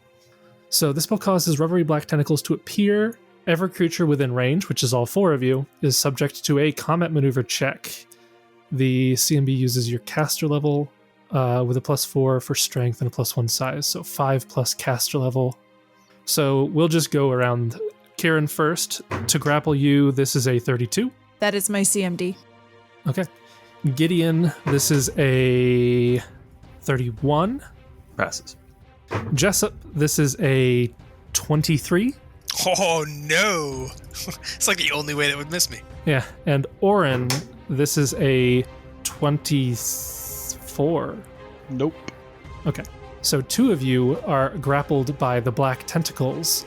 If they succeed, you take 1d6 plus 4 damage. So Kieran and Gideon, Kieran, you take 5 damage. Gideon, you take 7. You are both grappled, and you cannot move without first breaking the grapple. And I believe that is it for Nefexi's turn, which brings us to Gideon.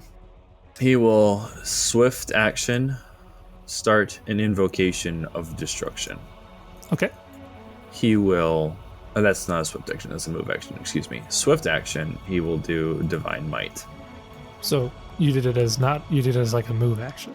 Yeah, I did the invocation as a move action. It's always a move action, I misspoke. Okay, yeah. So invocation, Divine Might. And then while grappled, you can still cast spells with verbal components. Yeah, it's just you have to make a concentration check to do anything with somatic.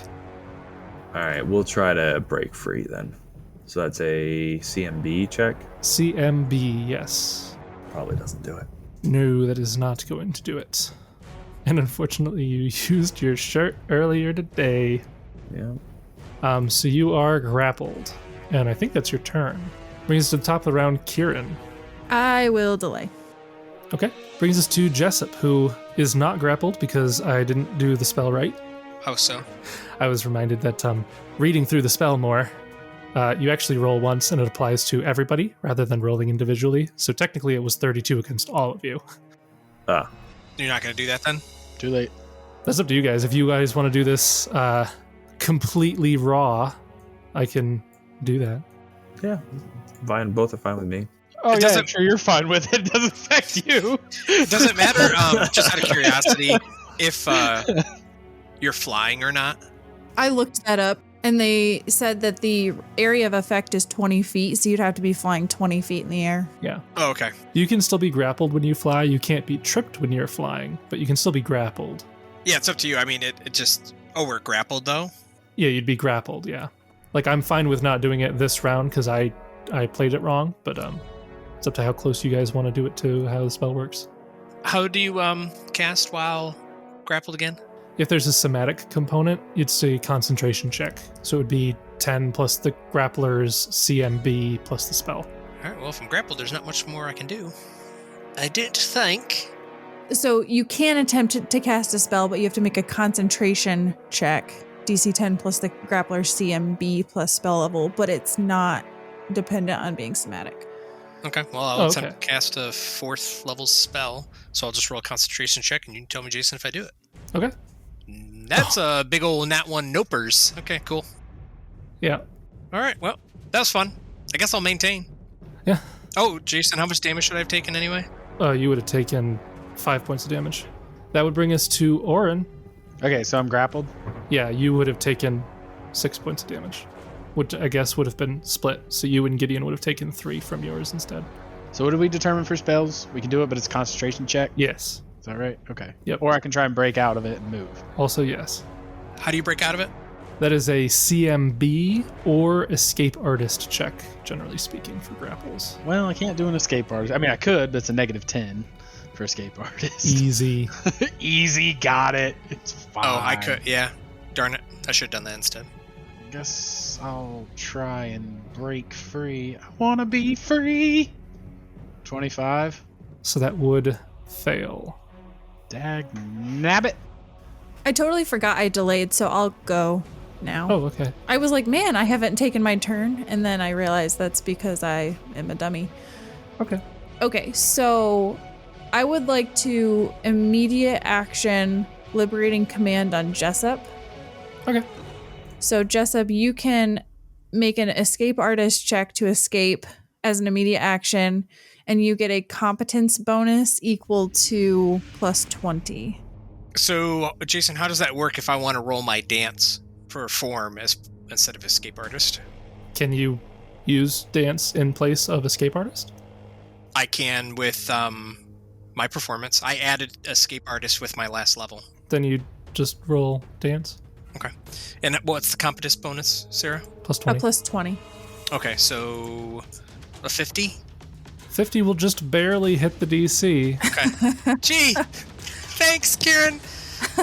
Do I move or I'm just not grappled now? You're just not grappled. So, yeah, I was just going to... Like, that's an immediate action, though, so that wouldn't have happened on Kieran's turn, technically. Yeah, I mean, technically I could have timed it before Jessup's turn. I just completely forgot you could have done it on my turn. Yeah, so then you would have been able to move, technically. Like, I'm fine with pulling back on that. All right, cool. Cool, I get to redo my roll. Got it. Awesome. So I guess you would have done that before my turn, or at least at the start of my turn? Yeah, before you rolled, yeah. So Jason can have that spell back? Yeah, what was this spell? A freedom movement. I'm sorry. Okay. No, I'm I a want terrible it back. player. So, hey, if I'm gonna waste you to make that spell to make me move, I'm getting my darn spell back. Don't you talk like that. You ain't no terrible player. Jason's just being nice because he knows we're all gonna die. So I am going to move action to here, and then I will cast Freedom of Movement on Gideon. Thank you. Then I will activate my Quick Runner's Shirt to get an additional move action. There you go. Oh, that's crafty. And I will draw my bow as part of that additional move action. And then, maintain. I don't know if I did that or not. I'll just check another one off. I don't think we're going to last 34 rounds, guys. So I'm not worried about it. Oh, can I get a free monster? Or I forgot monster lore. I don't know if that was too much, but... Okay, yeah, you can roll Roll me a knowledge nature. Why is there another one you want me to roll too? Yeah, you can roll a knowledge arcana if you want. I'm using both my nat 20s here, big boy, so... Okay. Use them on arcana nature. So I'll put my arcana to a 37, and nature will go to a 36. So with a 37... arcana was 37. Okay, with a 37, you do identify Nefexi as belonging technically to the race of black dragons, as a very old black dragon. And you get 2 pieces of information about black dragons, other than you know that black dragons are typically chaotic, evil dragon creatures with the water subtype. Is there anything special with her being an elder dragon compared to Abzariak? So true dragons, they gain powers as age categories go. So like a juvenile black dragon has no casting ability, but like a great worm is like caster level 15 or something like that. So they also get like abilities. So like their DR increases as they get stronger. They gain frightful presence at the adult category. So there's a bunch of stuff that goes on just each category. Gotcha. Very old is technically 4 steps from the oldest category of black dragon. So I guess what's her immunities, defenses, nonsense? Some of these will... So I guess specifically I'm more looking at what is it immune to basically help Kieran with casting, more specifically. Would you be okay with using up one of your knowledge and nature questions for this? That's fine. Okay. So you would know that with your knowledge nature, you're identifying that she is actually not technically a dragon. She is a plant creature, currently. An augmented dragon subtype, perhaps, but she is technically a plant. That is her creature type. She has gone through some sort of transformative metamorphosis, and she is technically not a dragon anymore, except she still has all of the benefits of being a dragon. So her immunities, you would know that she is immune to acid, disease, mind-affecting effects, paralysis, poison, polymorph, sleep, and stunning. So you would technically have your 2 dragon-related questions and then one more. Actually, no, you only get 1 plant question, because that was a 36, you said? Yes. So that was my plant question, I guess, there. Yeah, what's her DR? Does it matter if it's dragon DR? I don't know. So the DR is dragon-related. It is DR 15 magic. So as long as you strike his magic, you're good. I think that's it, right? I think you get 1 more dragon question. You get 2 dragon questions and then the 1 plant question. Give me, I don't know, anything. Flavor it. What should Jessup know? So something that Jessup might want to know, because you were asking related to Kieran, is that it does appear that she has spell resistance. If you were asking specifically, it would be spell resistance of... trying to figure this in a way without just telling you the exact number. You have a less than 50% chance of succeeding. So you're saying there's a chance. So you're saying there's a chance? All right, that's good. Thank you. And Jessup would relay all of this in, his 6 seconds. Yep. So, Nefexi on her turn. Well, it's still my turn. Hey, it's still my turn. Oh, it's still Kieran's turn. Well, Oran, what is different? Oh, I didn't do my golem at all. Oh, okay, right. that's Okay. right. Kieran literally was just like, I take my turn now. I'm like, oh, okay. Everything This is got cool. like super messed up in that whole Well, exchange. you did your standard action to break, and I thought you were done. I'm sorry. It's okay. I just got to do the golem if that's cool. Oh, 35. Does that hit? They both miss. What else are you doing on your turn to Kieran? Okay. I'm going to try to cast a 4th level spell, and I'm going to use Jessup's Grand Destiny on this. I'm so proud of you. So a +4. And then I also have a plus because of combat casting, which I got to make sure that's not that's a untyped. Okay, so it does stack. Neato. Yeah. So you're doing Okay. all this because you're grappled. This is your Because I'm concentration grappled. check. Because I'm trying to cast a spell while grappled. So I'm casting a 4th level spell. So I will roll, and then there is a +8 on top of this roll. Okay. So a 29. That is enough to cast your spell, I believe, right? Because it's 10 plus the CMD. Oh, plus the spell level, though. CMB, not CMD. CMB, isn't it? Yeah, but it's 10 plus the CMB plus the spell level, Right, but you said CMD, so I just wanted to. It's not CMD. No, yeah. And this is a what level spell? 4th. 4th level spell, so it would be DC 30. So you miss it by 1. Nice. So it has a 16. Yeah. Yeah. Cool. Okay, then spell's gone. All right. Anything else you can do as a move action or anything? Nope. Okay. So now on Nefexi's turn, we are back to the correct order of initiative here. She will rear back her head now that some of you have been grappled, and she will unleash not necessarily her breath weapon, but a subsidiary ability that black dragons have. She will launch a pool of acid, which at her age category makes it a radius of 50 feet, which is the green circle that you can see there now. That's her standard action. And then she will just kind of step back a little bit and sneer at you. What does that do? You'll find out. Gideon, at the start of your turn, you are beginning your turn in an acid pool. Give me a reflex save. I'm no longer grappled, though. Freedom of Technically, that would be movement. true. Yeah, I didn't do the black tentacles to attempt to maintain. 1 second. Yeah, I don't know the order, but So it would be a 27 to maintain against all three of you. Hey, I'm free. free. I am free as well. So reflex, natural 1. Okay. Let me just roll this. I'm surprised he didn't start with well, some things are going to happen. Because that's classic Jason. It's just gonna be a ton of damage. I'm You feeling. take 67 points of acid damage. Holy Ow. baskets! Okay. All right. So, acid resist will work. Yeah. If you And have then- your ring, yeah. Yeah. And then DR, yay or It's nay? nothing to do with DR now. Right. Okay. So I'm just taking that damage. Yeah, so your ring will drop like 10 of that. Yep. It's a good thing you have an acid ring. That's it. Continue your turn. Okay. We'll go ahead and divine touch 3d6 as a swift action. And because I have an infusion, a divine infusion, if I'm not mistaken, that will remove shaken. Is that how it works? If you have the one that does that, yes, I just wasn't sure if it changed the cast, like the time to do it or anything. shouldn't. Nope. Yeah, no. Yep, so he is no longer shaken as he finds his inner resolve, his hidden strength. And then, if I'm not mistaken, I want to get out of here. So let's go. This is bad. We gotta get out of this. What do you mean? So we're gonna. All we've done is a swift action so far, so we'll double move to get around up there. All right.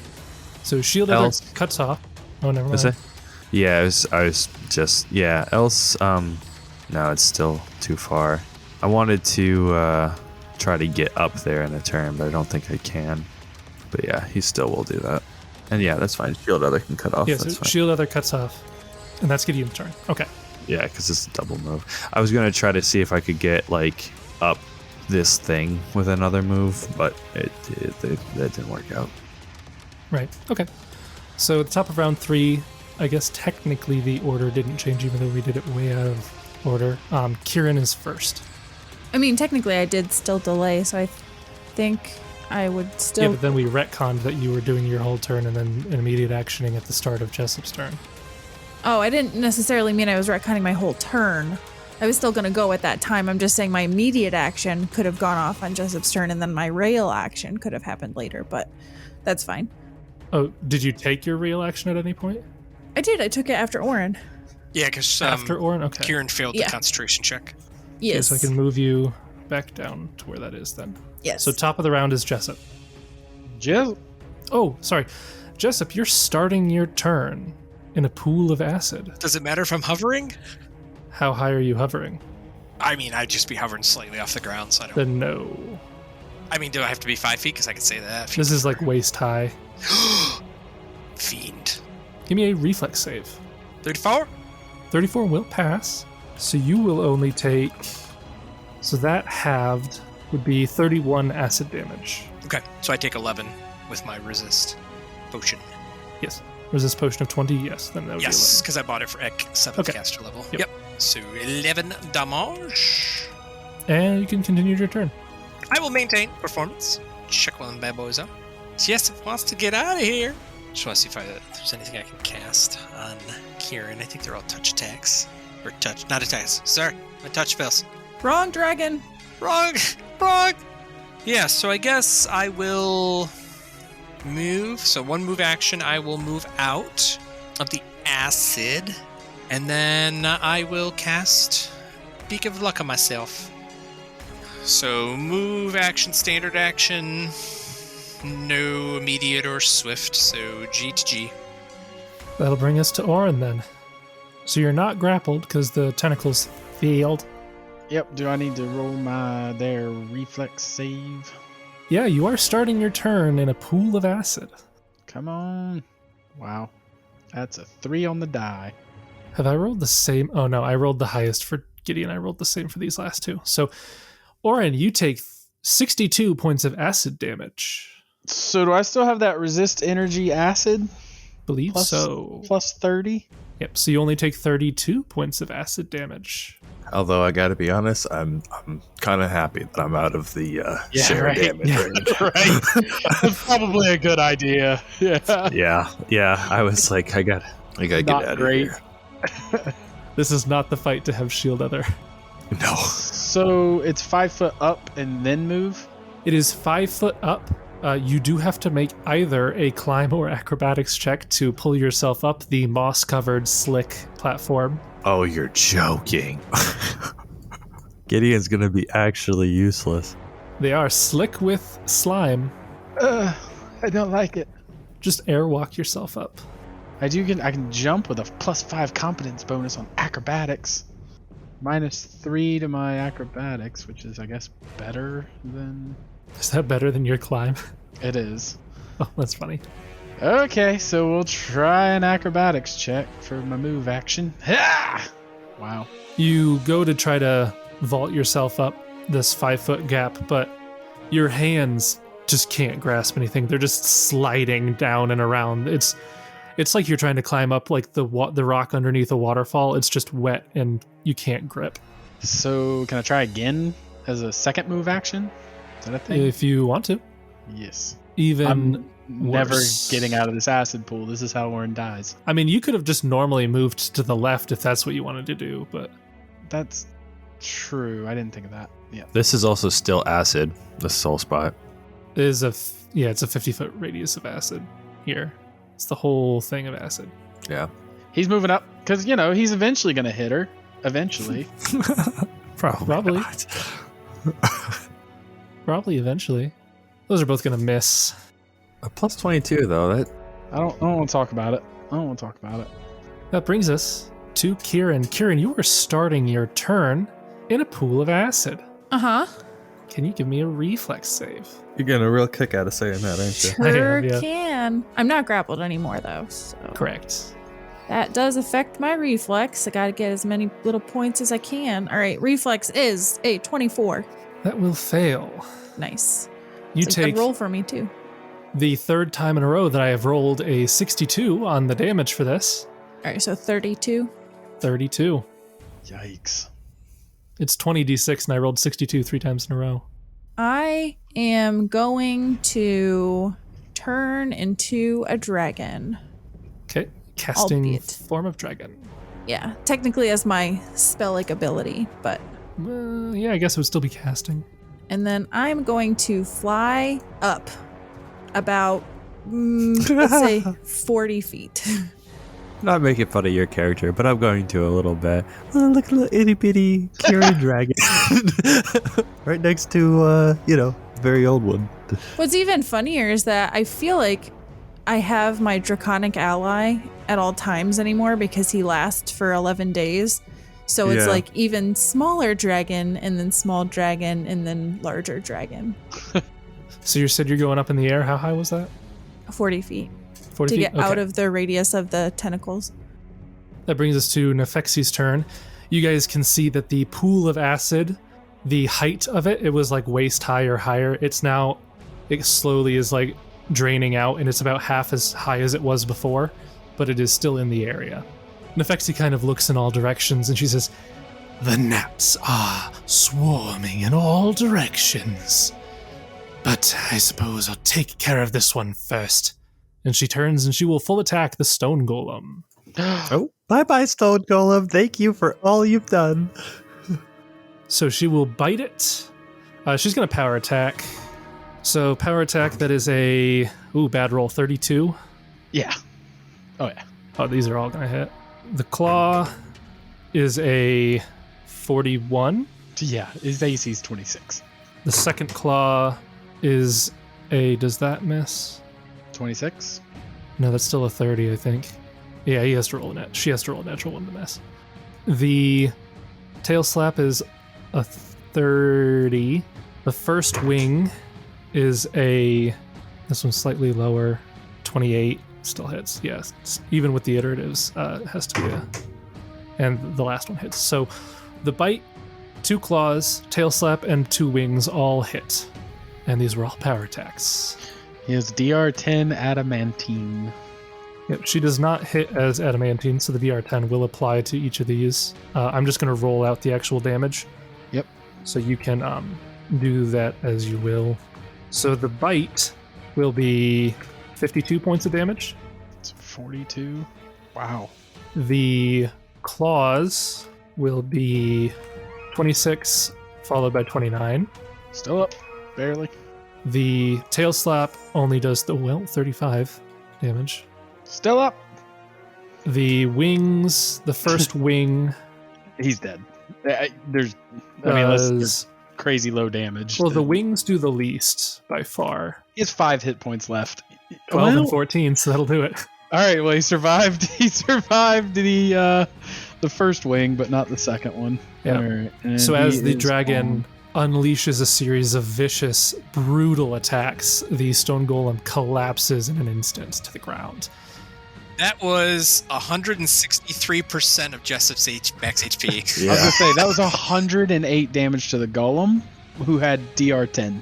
So Yeah, power good attack. luck, everybody else. Power attack added 5, 10, 15, 20, 30, 45 extra damage that round. Yeah, we're gonna die. Gideon, it's your turn. Well, we'll start with a divine touch, I guess. Dimension door us out of here. Healing 8. Yep. And he is going to attempt to climb. Okay. You said Roll a Clean climb or acrobatics? Yes, one of those 2 options. Yep. An 11, you get part way up, but then you slide back down because of how slick this is. You can attempt a second time if you want. Yeah, we'll try to climb up one more time. Okay. I don't. That one, you don't even make it as far as the first time, unfortunately. That brings us to Jessup, top of round 4. Holy crap! His thingy went down dead fast. I'll maintain. We need to get some damage on it. Let's just take some shots. Shots. Go for it. So I'll just take 3 regular shots. Yep, clear line of sight, no fighting into melee or Oh, shooting yeah. into melee. Point blank. Nope. Oh no, I meant arcane strike. Arcane strike's better. You should have just You let me have are- point flank. 80 feet away. And I think, what's the range on a short bow? Is it? Is it 60 feet? It is. So I would take a penalty. -2. Okay. So these will be at a -2 then. You could move into the acid a little bit and get closer. You know, I thought about it, but I'm probably just gonna take the -2. Okay. I'm gonna go with none of those. Let's Yeah, just a roll natural for 1 fun. will miss at 26 and a 33 will all miss. Cool. I think that was fairly successful. Those were warning shots. Those are warning shots. The Jessup will stay there. That brings us to Oran. Oran will begin casting the spell. All right. That brings us to Kieran. All right. Kieran is going to use my breath weapon at her. So it is a reflex save. Dragon battle. Dragon battle. Love it. That is a 24. All right. So you pass the DC 22. And this is a supernatural ability, right? It is. Yes. Okay. So you will take 26 points of electricity damage. Okay. Let me just make sure. Yeah, you are in a 60-foot line. And then I'm going to fly to be over here. And I'm not going to be 40 feet in the air, so I'm flying down as I go. So I'm probably only like 10 feet in the air, maybe. Okay. The shrieker mushrooms behind you begin wailing uncontrollably. That's our battle It's- music. It's amazingly distracting and annoying behind your ears. Nope. I have laser focus. Okay. Oh, Oren, you're within 10 feet. That one's yelling at you as well. I like it. Yeah, they're just really letting it out, just like Karen's at a Walmart or something. I like to think that they're like the mandrakes from Harry Potter. Yes. Basically, yeah. Oran learned to sleep next to shrieking mushrooms, so it doesn't bother him at all. It is Nefexi's turn. She is hit by your dragon breath and she kind of laughs a bit. And she says, "Oh, the wailing of an infant." And she is going to cast a spell on you. She's just going to test the waters with this. Roll me a will save, Kieran. Okay, I most certainly will fail. That's the spirit. My will is trash. With a natural 20 for a 31. Okay. That's a trashy It 20. probably still fails, but with a natural 20, doesn't it always pass? I don't know. Yeah. Okay. Nothing seems to happen. Okay. She, as a move action, will fly up about 50 feet into the air. Make a fly check. You can. Where's her fly? Dragons are bad at flying. That's a 31. Sword bards. Okay. You win this round, GM. So that'll be her turn. Gideon, you're up. Oh, and again, the acid pool looks like it went down by about half its current height again. Okay. It's still there, though. Guys, I think she's on the ropes. She's on the ropes. Yeah, she actually dies when the acid pool dissipates, so you just Yep. have to We just gotta hold out until the acid's gone. easy. I said I was going to delay. Oh, okay, yeah. That'll bring us to the top of round 5. Jessup. Yes. So the acid pool is still up, you said, correct? It is still there, but at this point it's like ankle height. It's like a quarter as high as it was before. Do we assume within this next round that it'll be gone? You don't know. It might take a little bit more. Kind of roll an intelligence check. Just figure out the trajectory of the acid dissipation.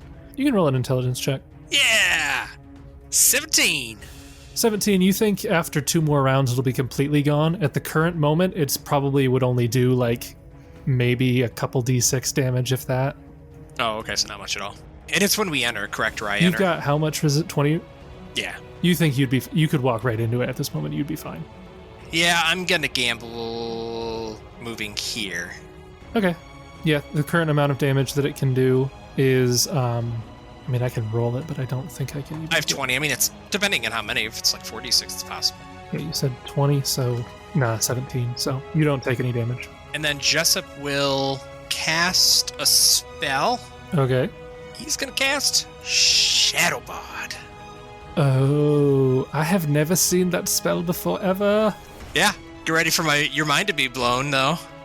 Just Shadow you. Bard, and I'm going to make him start Inspire Competence with climb checks. What? Mind blown. Pro gamer move. What does your competence give at this level? +5. Okay. I don't know if it'll help or not, but that's what I'm going to do. Gideon! Climb, Gideon! Climb! Okay. Should I have done it to acrobatics? No, climb is fine. I was just looking through all the climb checks and trying to figure out if there's a cool way I can do something. Spend a minute to hammer a piton into the... Jessup will give up one of his horizons to throw him a climber's kit as well. You're gonna climb all the way up here, and then she's just gonna fly to be down here. Absolutely. Well, she's Yeah. currently 50 feet in the air, so Yeah. even if he gets up Yeah. there, she... He just runs up to her underneath. Boom! Well, yeah, shaker! unless she likes to be on the ground, we're gonna continue to have issues. We're gonna have that dance. Yeah. Welcome to Brahm's life. Yeah, it sounds like airwalk is now no longer a maybe, but a must. That is Jessup's turn? Yeah, I'm gonna take my turn now, though. Was Jessup done? Okay. Yes, he you may. moved and... All right, I'll go ahead and take a swift action to try to heal some. 3d6. Oh, okay. Ooh, okay. He'll live forever. We'll go ahead and cast, sorry, Oran, Shared Wrath. You will suffer the wrath of the inheritor, he says, full of confidence and bravado, which is a little ill-placed. That was not as cool as Kieran. And then he will attempt to climb up with, what bonus does he get to climb? +5. Okay, so add 5 to this. Ooh. Oh, that'll do it. All right, so he's up. Did he need the Inspire, though? Not that time, no. Yay! He rolled a natural 19 that time, so... I did a thing. That didn't matter. And that's your turn? It's a move action to get up. I can't move anywhere else, is that right? Not with that action, correct. Yes. I thought you were gonna say not with that attitude. I did too. Not with that attitude. I was going to be like, well, then my attitude says I can. How about that? So yeah, you can have your other action. I did. I cast a spell. I climbed. I swift. Oh, okay. That'll bring us to Oran. So Oran's going to his spell go off, and he's gonna summon Monster 7, Ooh. a celestial rock. Oh, a rock.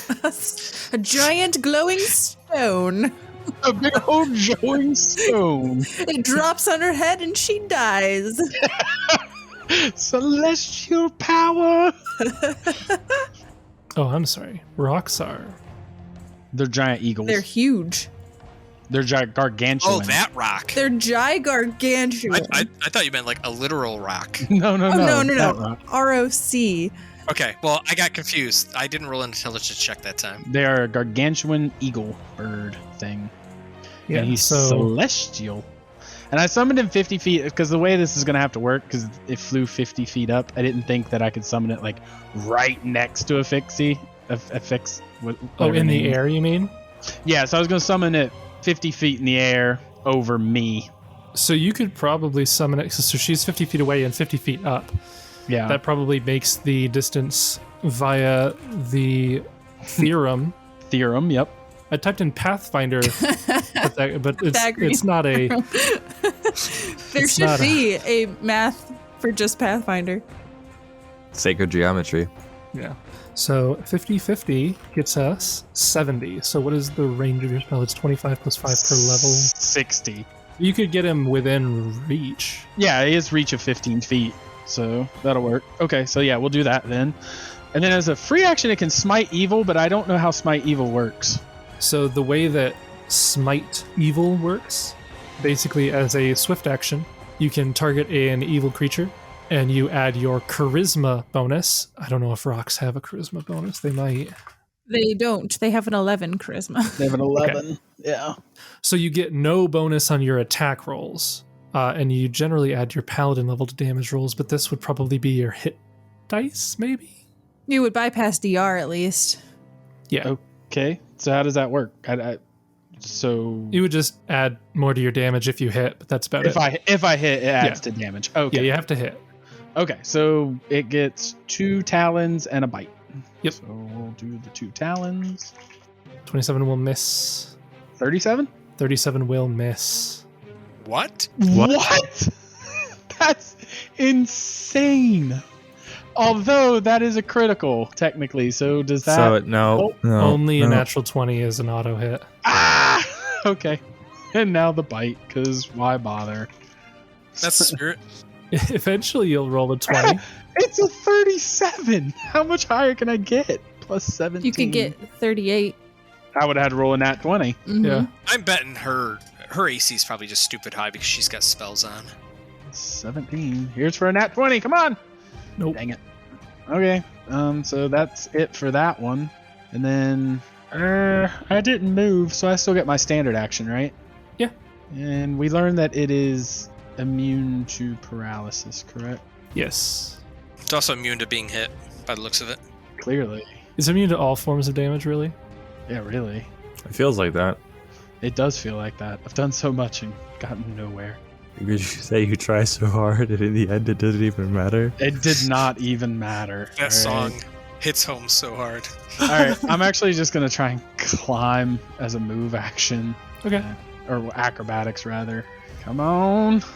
A 14? Very close. But it's a 15, isn't it? Just not enough to I have climb. to- You get right up to the top, and you're about to pull yourself up, and you slip and fall back down. Oh my gosh, I have to roll an 18 to get up there. This is ridiculous. Oh, I'm sorry. You were doing acrobatics. That's actually Yeah. harder. Sorry. Is it really? Oh, goodness. All right. I'm sorry, that's not funny, but it is. Well, all right. That's my turn. That brings us to Oran, who's at the top, and he sees an air battle going on. Oran. Oran. I'm sorry. Wait, Oran. you're turning a giant! You're a giant! I must not have clicked the arrow. It's Kieran after Oran. Yes. Jessup throws out a channel. Yeah. Okay, No, Jessup. No. What? Kieran. It's Kieran's turn. Kieran. Wait, I thought you said Jessup. He No. said No. Kieran. I'm getting so confused. I said Kieran. I'm just gonna just sit back. Just tell me when it's my This turn. game, just anybody go whenever you want to. Because I there mean- are no rules here. Sarah, technically, all things happen simultaneously. It's true. It's true. Okay, can my dragon ally do his breath weapon this turn? Sure. Okay, so I think we determined that the reflex save of this is the same as my level 3 spells, which is going to be doesn't show up on that list. Let's say 29. Okay, that passes. So now I have to remember. So it's like Form of the Dragon 1, which I have down here. So you get a breath weapon, deals 68 damage. Okay, so 6d8 halved. So 13, round down. Yep. 13 points of electricity damage. All right, so that's his turn. And then Kieran will use his other breath weapon. So another reflex save. Okay. This time it is a 28. Okay, that passes. So it is 24 points of electricity damage. Okay. Oh, shoot. I have to get closer, I think. Nope, 60 feet just gets to her. So, She's 50 feet up. yeah, I could So- move up to be All right. parallel. Okay. Wrong geometry. Man, we suck at geometry. Jason, I need to go back to school. We teach math in Pathfinder. We should call this Mathfinder. And is that your turn? That's my turn. Stop. Okay. Stop.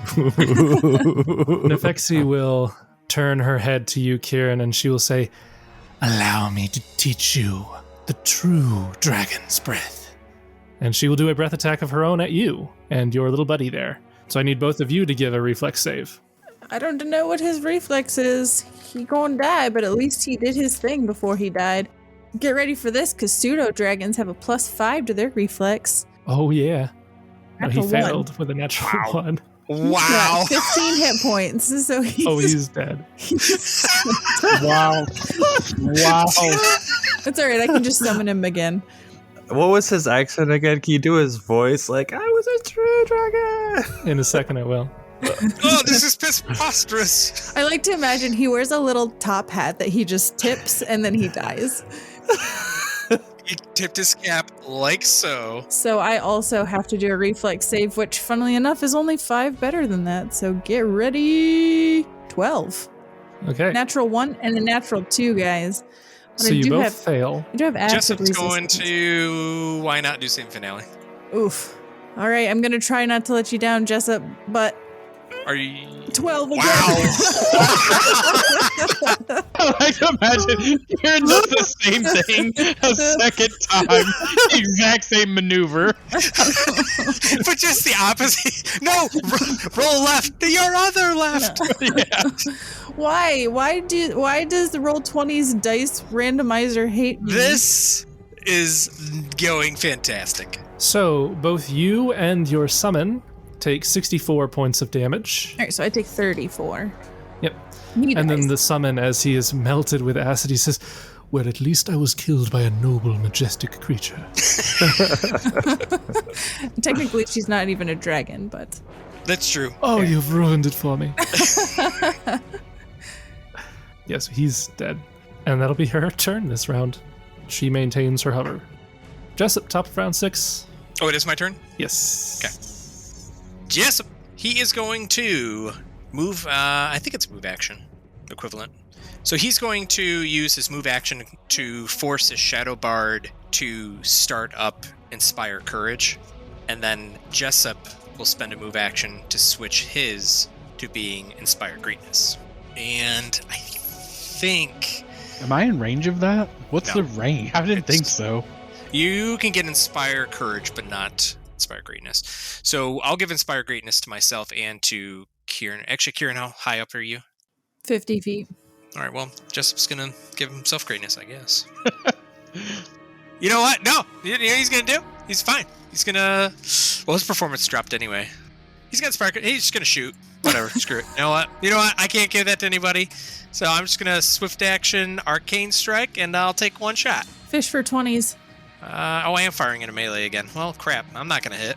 I would have hit anyway, man. Don't worry about it. I didn't think you wanted descending on you guys, so I was like, I'll throw another big creature right in front of Why her. not?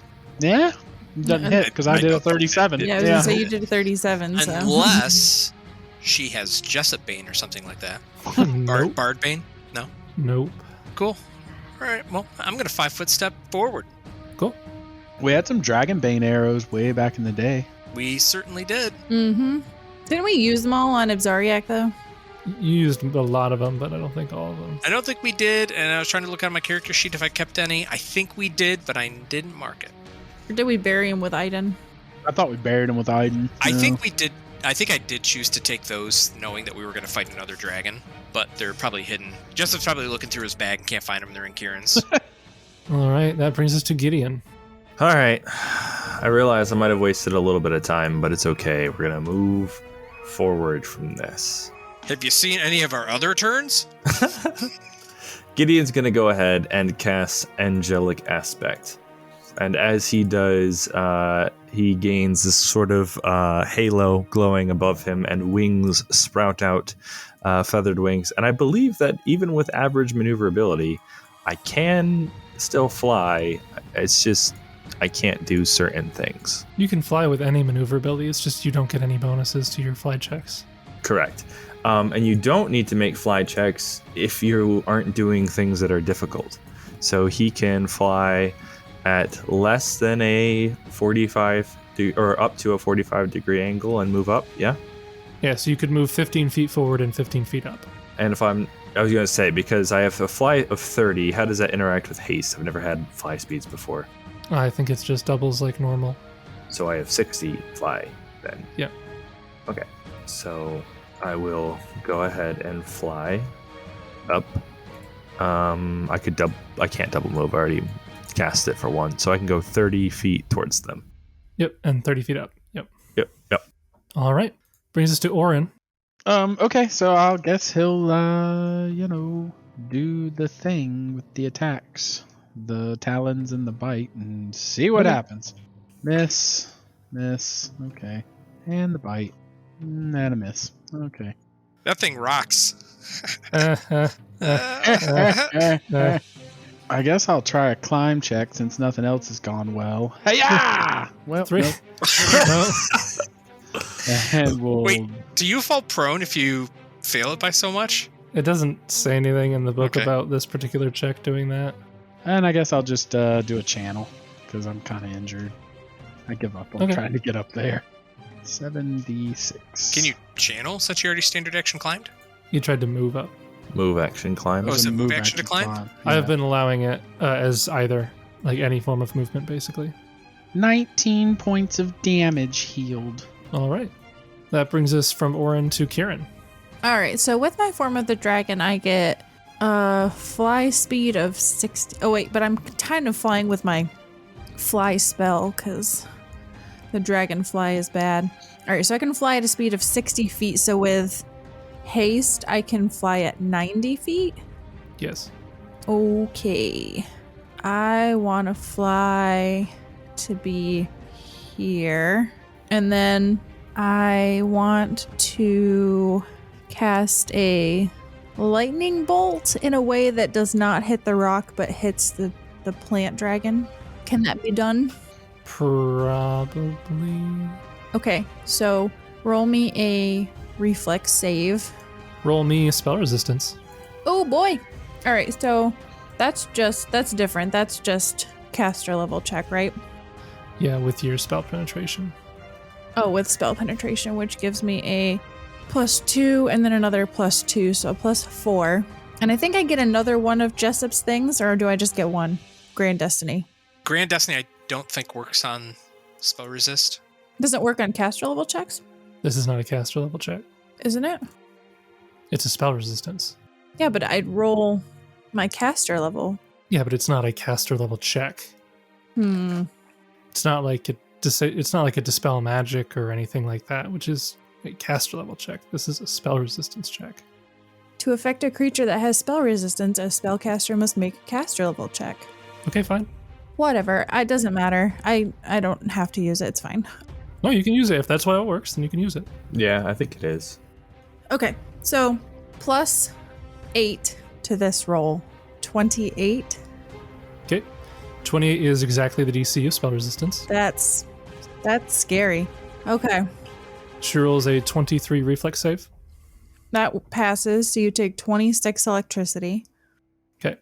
And then I'm going to try this again with a quickened magic missile. I do not have Grand Destiny anymore because How many times did you use it? this is the second time. That was the second time that I just used it. Yep, I don't get another one, I think, until 15th level. So. Okay. So this will just be my regular +4, 32. Okay. I'm sorry, Sarah, actually, it's 2 times at my 3 times, because it's an additional at 12. It's 2, then +1, so you actually have a 3. Okay, so I would have used it then, so that would have been a +8, so a 36. Okay. Okay, so magic missile would do potentially 17 force, but I don't know if she has shield up or not. Looks to go through. Okay, and that's my turn. That brings us to Nefexi's turn. The acid pool goes away at this round. She'll kind of snarl in your direction, Kieran, as you're the only one who continues to hit, and she is going to provoke to begin flying in your direction. You're not even afraid. You're just not even afraid. So with a provoke of that, I just get like a talon. Is that it? Yes, you get one attack of your choice, basically. Wow, with a speed like that. Oh my god. Oh, I'm sorry, she can go 50 feet further than that. Did she fly in a way that I could provoke or not? Nope. Okay. She flew and maintained a 15-foot distance of use that she can bite at you. Okay. And she is going to flyby attack. She's not going to power attack because she doesn't know how hard you are to hit. She's going to Greater Vital Strike. So to hit, that is a 43. Yes, that hits. Sorry, that's a 41. My bad. And you've got 30 against acid. I do. Okay, so I'm not even going to roll the 4d6. So you take 54 points of bludgeoning, piercing, slashing damage as she bites out at you during her flyby attack. Okie dokie. And that is her turn. Top of round 7, we have Jessup. Oh, this is not going well. Run this way. Jessup, he's gonna take a shot. No, I have 60 foot, and that's almost double. So is it? You would take a -2. You would Still not take only a a -2. -4. Yeah, because you're only 1 range increment out. She's within your 2nd range increment. Okay, so Arcane Strike, fire into melee. Oh, I'm sorry. Didn't we have Shared Wrath on that too? Yeah. Is there a range, or is it just as long as I attack her, I get it? It's like haste, so we already were close enough. Oh, and then I did hit. Okay, good. So I got that checked. All right. Well, I'll take one shot then. Pew! 25 will miss. Second warning shot. Oh, this is also important. You have the improved critical feat for attack rolls made against a creature. Okay. And so Jessup moves, standard action shot, swift action, arcane strike. So, yep, I'm done. That brings us to Gideon. He can't catch up to her. This is so frustrating. Well, he's going to move at least 60 feet in the air so that he doesn't have to make a check. And why not just start casting all the buffs, right? Is that not a double move? Haste. Yeah, but if you're moving 60 feet, you're not going up at all. Right, yeah. Okay. Which is fine, right? Yeah, that's fine. Yeah. So I might as well do a swift action to heal up. And then let's cast Righteous Might. That way, if I ever do get up to her, I'll finally do something. So I'm big boy now. And don't forget that because you are now large-sized, you do take a -2 on your fly whenever that comes up. Yes. If it ever comes up, I'm going to try to make that not come up. With that, we have Oran. Man, she's a fast flyer. She's real Yeah, fast. the rock can't catch her. 190 feet. Wow. Okay, the rock only has 80. That's rough. That's real rough, bud. And how high in the air is she still? So she was 50 feet up in the air. She's probably 40 feet above where you are standing. So total, how high up? From where you're standing, 40 feet up. So 60 feet across, 40 feet up. So about 72 feet above me. Okay. In a straight line, yes. Right. For like distance, she'd be about 72 feet above Yeah. me. Okay. We'll call it 75 just to be fair. All right, I think Roll20's crashing because I can't even get the website to come up now. Cool. Well, I end my turn. So go ahead, whoever's next. Okay. Because I can't do anything. I can't even get Roll20 to open. If you get back in, let us know. Okay. Kieran, it would be your turn next. Kieran is going to reach. A dragon? Do I still have my haversack? So, Form of the Dragon is a polymorph spell. When you cast a polymorph spell that changes you into a creature of the animal, dragon, blah, blah, blah, blah, blah type, all of your gear melds into your body. Items that provide constant bonuses do not need to be activated, with the exception of armor, shields. You don't wear those, though. Items that require activation cannot be used. While in such a form, you cannot cast spells that require material components unless you have issue materials, because your component pouch is gone. Okay, I'm going to take that as a no. That's not ideal. Not ideal, so I guess I will just have to cast Mirror Image on myself. So I will get some images, minimum. So I have 5 images. And then I will do another magic missile at her. So with a +4, I don't make it. So I just lose the spell. And then I'm going to fly down to be near Oran on the ground. Okay. It is her turn. She will fly to land right here, crushing a bunch of the mushrooms as she does. And she will turn to you, Kieran, as again, you are the only one who has done damage to her, and you've done a pretty decent amount of damage. And she will do a Vital Strike bite at you, but she will have to roll against the images. I guess she'll roll to attack first. Again, she's not power attacking, so that's a 46. Yes. And images, there are 6 images. Or you +5. Mm-hmm. So D6. So a 1 hits you. 3. Okay. That's her turn. Top of round 8, we have Jessup. Oh, goodness gracious. Jessup is going to move over to here. And I think Kieran is just out of my range. So, yeah, I'm going to move, and I guess I'll just take a shot if I can. Swift action, the arcane. I'm going to fire into melee this time. Right or no? No. Well, There's a 10-foot distance. look at that, and I'm definitely not 30 feet. So no point blank. All right, now or never. Pew! Ho! Oh, a natural 20 will hit. Yay!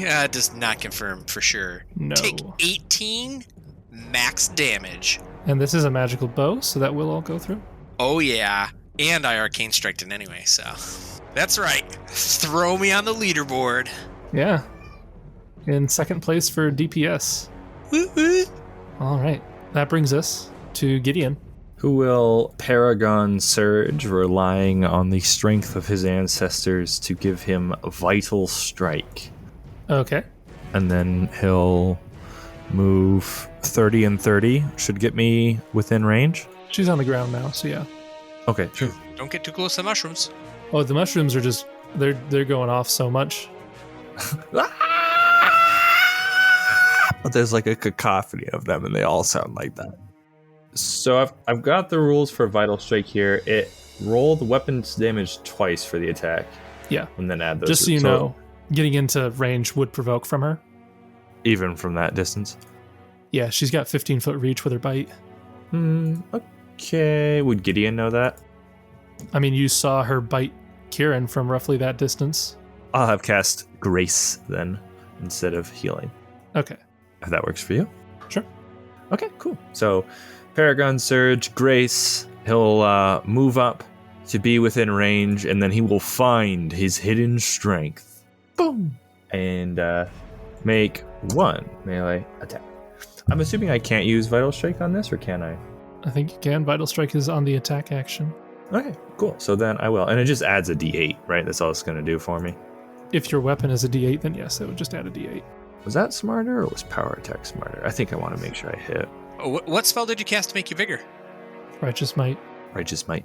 Are you sure? Because your damage dice is supposed to go up with your size modifier. Oh, yeah, you're right. I forgot It should be about a that. 2d6, I believe. It'll be 2d6. It'll be 4d6. So I'm If just going you to hit. 33. That will miss. Okay. That brings us to Oran's turn. Yeah, I still can't open my character sheet. You can see everything else that's going on. Character sheet will not. Oh, wait. It's turning colors. What's happening? She's dead, actually, right now. It's the craziest thing. Yay! She's dead, and so is everybody else. Except for The Rock. Yeah, One of us The plays Rock that is character moving forward. Dwayne The Rock Johnson. His name is Dwayne. The rock will move here. Yeah, so I can open your character sheet. I got it. I'm able to open it now. I don't know what it was doing. It was sitting white. Like I could see everything else Right. everybody else was doing, but it just would not load. All right, so the rock will move up. He can do flyby attack as well. Oh. So does that just get like a talon attack then? Because I had to move. Whichever you want. Whichever of its natural attacks you want to do. Probably the one with the highest attack. Yeah, the talon. So we'll give it a talon, even though it won't hit unless it's a nat 20. Nope. That's a big old negative. All right. How's Kieran doing? Health-wise? Rough. I got 53 hit points. You'll live forever. They're fine. I'm not worried why you're. I'm not sure why you're so worried. You took a beating, and that's still just slightly lesser than Jessup's. Well, it was lower until I remembered that I got a size bonus to con when I became a dragon, so that helped marginally. What do you mean size bonus? She's the same size. I bet it has 20 foot of reach. Does she have 20 feet of reach? I You bet don't she know. has 20 You've feet seen of reach. 15 feet of reach. You have not seen her exhibit 20 feet of reach. Yeah, she still could hit me there, though. Well, we'll just have to 5-foot step and cast defensively a spell. Heal. Okay. So heal is a just channeled it, couldn't 6th level spell. I could just channel. You're not wrong. I could just channel. Hey! What? But heals way more healing though. That it is. Kieran also has mirror images, though. Statistically, That's true. Oh, that's true. You do have mirror images. That's true. Oh. Also, that's whatever you nuts. want to do, dude. It's your character. No, it'll be channel. You're right. That's wiser because with the mirror images, that'll be a problem. but you have the thing for trucing also. By the way, just to let you know, if I die and you need to do something, you have that thing for trucing. That is true. So I'll just exclude the dragon, obviously. Has Dwayne taken any damage? No, because he's ineffective. He does nothing. Fudgy is just down there doing nothing. 20 points of damage. Shoot. Everybody heals up 20. That Uh-oh. stinks. Yeah, I'm getting close. I gotta be careful. Gideon lost his bonus. By 1. Oh What do you mean? So I was at 121. I mean, if 20. Gideon wants to be excluded, I can exclude him. That would make you 141, which is still not your max hit points, though. I'm confused. 155 is my new Oh, max. dude, that Yeah. heal put me exactly 15 away. Oh, from it just my can't be max healed up HP. all the way. Yeah, that's what I was saying. Is like if It just can't be all the way. It you doesn't have to be have some 15. of that 15 damage in Yeah. there at all times. Oh, Yeah. Oh. It doesn't have to be 100%. Yeah. Are you actually joking with me What? right now? Oh, you guys I didn't explained understand that pretty Yeah, clearly. he did. No, he did. It was that you can't heal everything. It wasn't that it had to stay at 15. I thought was the that- cost was that we had to be 20 less than our No. regular. I said on 2 occasions, I was like, my max is this.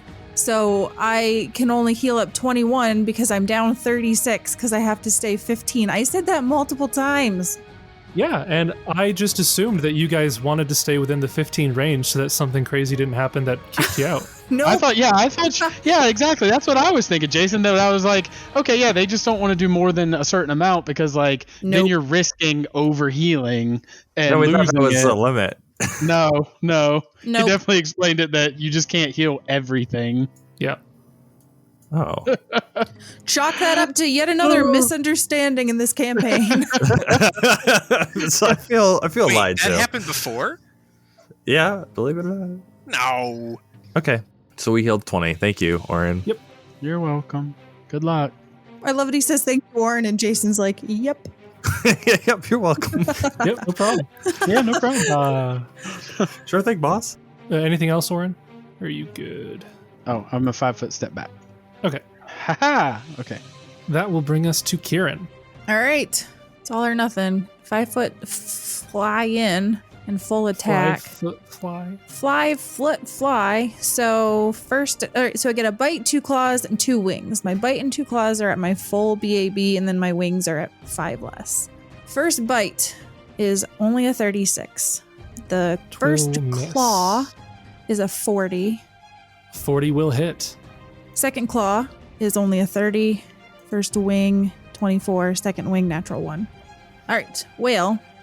And I think, all your claws strike his magic, I assume? yeah, because I have the amulet of mighty fists. Okay. So the d6 that is rolling on this is not going to apply. So I can tell you it is 19 bludgeoning and slashing damage. All right. That's your turn. Yes. You scrape off a trio of scales from Nefexi's one of her forelegs. She kind of growls out at you and she says, "The gnats keep biting and biting." And she will full attack you. So the bite against you is a, because again, she's not power attacking, that's a 47. Yep. So I'll roll a d5. So that's an image. Okay. First claw, natural 20. Okay. To confirm, 37. Yep. So against the images, it's now a d4, 3. Second claw is a 35. That is my AC. Okay, so she has to roll a natural 1 to miss that. So d3, that is another image. Tail slap. That's a hit against d2. This one will actually be damage. So 25 points of damage. First wing, natural 20 on the wing. To confirm with a 40 even, but it's a d2. It's a 1. So this will be a crit. 21 more points damage. And the final wing attack is a 35, which I think you said was just hit. And is your last image. And she sneers at you as she sees the blood come out all of your body. Top of the round, it's Jessup. Oh boy! So all of Kieran's images are gone? Yes. Is Kieran still conscious? Yes. Yes. Jessup's going to 5 foot step in. He is going to move action, start Inspire Greatness, and he is going to give the bonuses to, I think I gave it to 2 players? is it 9th level they can do for every 3 layers, 3 levels beyond 9th, yes. So he'll give it to, he'll just give it to Gideon and to Kieran, the bonus for HP. And then standard action, Jessup is going to cast a 3rd level spell, Displacement, using one of his charges from the Long Shadow Cloak to hit Kieran. Oh boy. Here we go again. Oh, You're actually, going down, and then I'm not going to be able to. I lied. I can't do it. I can't do it. Kieran's outside of 30 feet. Did you 5 foot step this turn yet? I did. Yeah, I can't. That's okay. I'll just take a shot. He did all right the last time. So I'll still 5 foot step. I'll still... Actually, I can't because Kieran won't get the bonus. I'll just do 2 moves, Jason. Okay. So, yeah, I botched that all. It's fine. So I'll just do 2 move actions, 1 to get to there, and then 1 to start Inspire Greatness on Kieran and Gideon, sorry. And then no swifter action or anything like that. Okay. That brings us to Gideon. Who I guess is finally in a prime spot to not do anything, but he's gonna try. So full round attack. If I'm understanding it correctly, if you no longer meet the prerequisites for a feat that you have, you can no longer gain its benefit, correct? So since I'm up a size, I can't use 2-weapon fighting. Is that right? Because I lost 2 dexterity. Yes. Yeah, you have to have the prerequisites in order to use a thing. Right. Okay, that's fine. That's no big deal. Because I didn't think I was going to get a full round attack anyway. Thus the specking into Vital Strike. But I'm going to do it now. Try to hit him twice. Her twice. With Vital Strike? No Vital Strike. You have to... It's Vital Strike or full round, right? I guess I just thought you were trying to Vital Strike. No. 41? 41 will hit. Hey. 34 will miss. It is magic. It also counts as good. Takes 3 more Jessup damage. Is that your turn? Yeah. That's my turn. Okay. That brings us to Oran. All right, we'll start with the rock. Nope. All right. All right. Useless as usual. He is big. And then he'll try and cast Destruction. Ooh. And he will fail. No. And die. So that is a fortitude save? It's a fort, but it is spell resistance too. So That's true. Roll that. So is that a concentration? What is that? Spell level check? What is that? Yeah, roll your caster level Caster because you level? don't have any other bonuses like Kieran does, so it's just No. flat for you. Oh boy. Oh boy, that is a failed spell. So do I lose that spell then? Yes. Oh, that's fun. All right. So that failed. I guess Oran's gonna move up. So I think that'll provoke probably. Did she do any attacks of opportunity? No, she did not. I don't think so. No. So that would provoke, yes. She will bite at you. That is because she didn't have power attack on. That's a 52. Let me Why just would check you to make sure ask? that's right. Why would you ask? No, yeah, that's a 52. Did you just say she had a 52 to hit? No, she rolled a 52 to hit. She doesn't have a plus 52 to hit, though. And you have acid resistance, right? Plus 30. Yeah. Okay, so I'm not even going to roll the acid part of this. So you just take 22 damage. Okay. And it's Kieran's turn. Kieran will full attack again. So my bite attack will be a 44. That'll hit. So that'll do 24 damage. Don't forget Destruction and Wrath. Oh, I do have Wrath. I did not have Destruction, so that would be an additional plus 3 damage. Noted. So first claw is only a 36. Second miss. claw is a 38. That'll miss. First wing, 31. Second wing, 27. So it Those must will be. miss. It must actually be AC 40 then, or something. An additional 5 from the discordant voice. Ah! Okay. And then I will 5 foot. Nope, I'll stay next to Oran. 5 foot step back. Okay. It is Nefexi's turn. She's taken quite a lot of damage, and it's almost entirely from Kieran. So she's going to continue going after Kieran. I did hit her, though. Yeah, you hit her once. He's hit her like 7 times. Yeah, well, okay. So she's going to full attack, and she's going to do power attack because she's been, other than the images, she's been hitting fairly well. That is a 37. Yes. So the damage on that, 48 points of damage. Don't forget your temp first. Your temp goes first. Oh, phenomenal. She's at 0. Glorious. This is not going to go well. Oh no. You're at 0 or 1 or something awful. I am at 1 hit point. Oh no. Follow-up claw attack. Don't worry, guys. I have a 20 con right now, so I won't die unless she does more than 21 damage. The first claw is actually a natural 1, believe it or not. All right, well, she's still got 6 other attacks, so... So wait, what about you did the temp, you did all your damage reductions. Yes, I don't have damage reduction. You should get some of that. I really like it. Oh yeah, that's sir. You suck at playing. That's what you've been missing. I know, that's what I've been missing. Is the damage reduction. That is a 42 on the follow-up claw. Yeah. So with power attack, the claw does 28 more points of damage. That's amazing. Yeah, no, breath of lifeable. Not if she keeps hitting me. And she will turn the rest of her attacks to probably Gideon. Gideon. Yeah, do it. Let me think. Oran has not really done anything around her.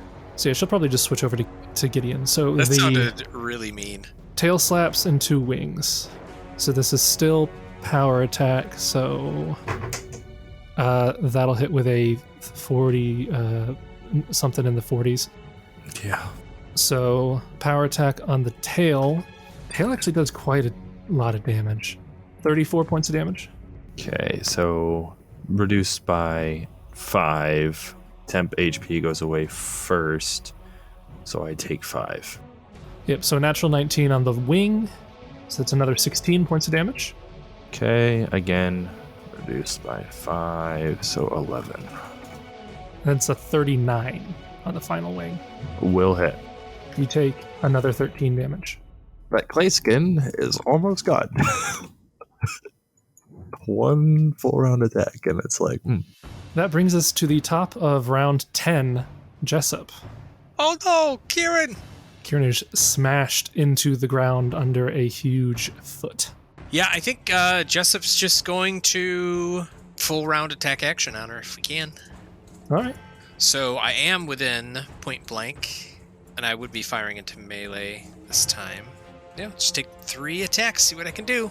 Gosh, I have to get I basically have to get a nat 20, I think, with my bonuses. So I'm just double checking, make sure I have everything. I'll just get 3 nat 20s. I'll just do it that way. Yeah, do that. The 37, the 34, and the 36 will miss. They're good rolls. They're good for sure, rolls, yeah, I can't break the 40. That brings us to Gideon, unless you have a other final thing you wanted to do. Yeah, free action, pray to Desna. Okay.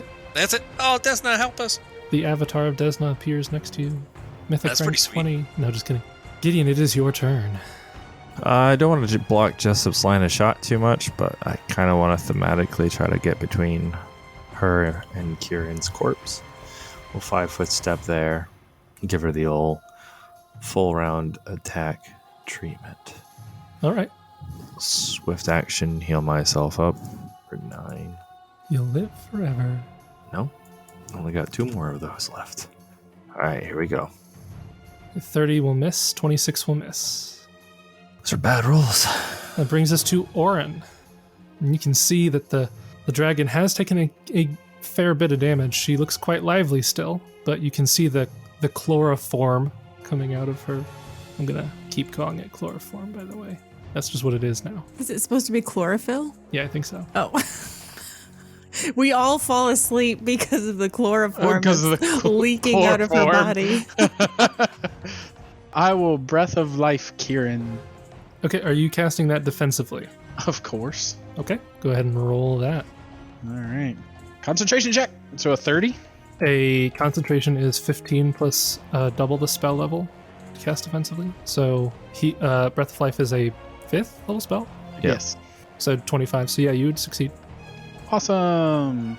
5d8 plus 14. Okay. Well, all right. It's not awful, but not great. 34 healing. All right. And is that your turn? That is not my turn because I'm going to swift action Cold Strike, which also has spell resistance. Okay, roll spell resistance. Come on! Hey, I think that'll do it. Should maybe do it. All right, cool. So that is 14d6. But you do get a reflex half, yes? Okay. Right. I'll do that. Yeah. That's a natural 19 for a 31, something like that. What spell are you using? I'm sure it has it. Cold Ice Strike, yeah, so it has a reflex half. Okay, so 14d6, half of this. So 30. 30. Okay. 30 damage. And then the eagle, we might as well try, even though he's not going to hit. First claw, second claw, bite. All of those will miss. Of course they will. All right, and that's my turn. Brings us to Kieran. Who stayed up, provokes, gets hits, goes back down. Yes. Yeah, I'll just delay it for now because Okay. I don't know what to do. Brings us to Nefexi's turn. Nefexi looks down and she says, "Ah, so you are the lifeblood. I wasn't sure which it was." As she looks between you and Gideon, because you are functionally the same appearance-wise. Both are healing, both have armor. But now she knows which one of you is casting the high-level healing spells. What? So she's going to full attack you, Oran. She's not going to power attack because you are armored. She doesn't know. So this is going to be a natural 20. Of course. To confirm, it's not a power attack natural 20. My God. So you might be fine. To confirm, it is a 49. Yeah. That will confirm, that'll do but my fortification, yeah, Yep. What level? Light fortification, I think. light. 20%? 25%? So I roll a 1d100 and a 1 to 25 is a normal hit. Is a normal hit. Yes, the chance is 25% for light fortification. So a 1 to 25 on this will negate the crit. Yes! Yeah. Oh, no way. One thing good happened. So you will only take 29 points of damage. That's good. 19 less, plus the dice would have been multiplied too. All right, now do the rest of your The attacks. first claw. Hey, Sarah, do you want to look at what this die is? Natural It's 20. It's another natural 20. Yeah. Come on. Is a 37 to confirm. Yeah, But- that'll confirm. Okay, Again. so fortification again. This time it goes. This time That it goes is a through. crit. So the bite was a normal hit. This is going to be an actual crit. So roll 36 points of damage. Ow. The second claw is a... These numbers are so high. 46 to hit. Yeah. So it was not a crit. So this is only 23 points of damage. The tail slap, 41 to hit. Sorry, 43 to hit. The tail slap does 24 more points of damage. I go down. She bellows out a laugh as, with one of her remaining wings, she attacks Kieran. With a +4. Yeah, that'll Oh. hit. Oh, hey, what does my What? thingy do? What? What goes off? My butt bite. Well, nothing We'll get happened to to that. me, so I don't know Nothing if it's happened to Kieran. right away or not. So these are lies. Lies. So I let a caterpillar bite my butt for nothing. Kieran, you then take 11 points of damage. Oh no. I go back unconscious. And her last attack, she will roll against the cleric because she does not want him coming up. So this is a natural 1. It's not. So that will hit.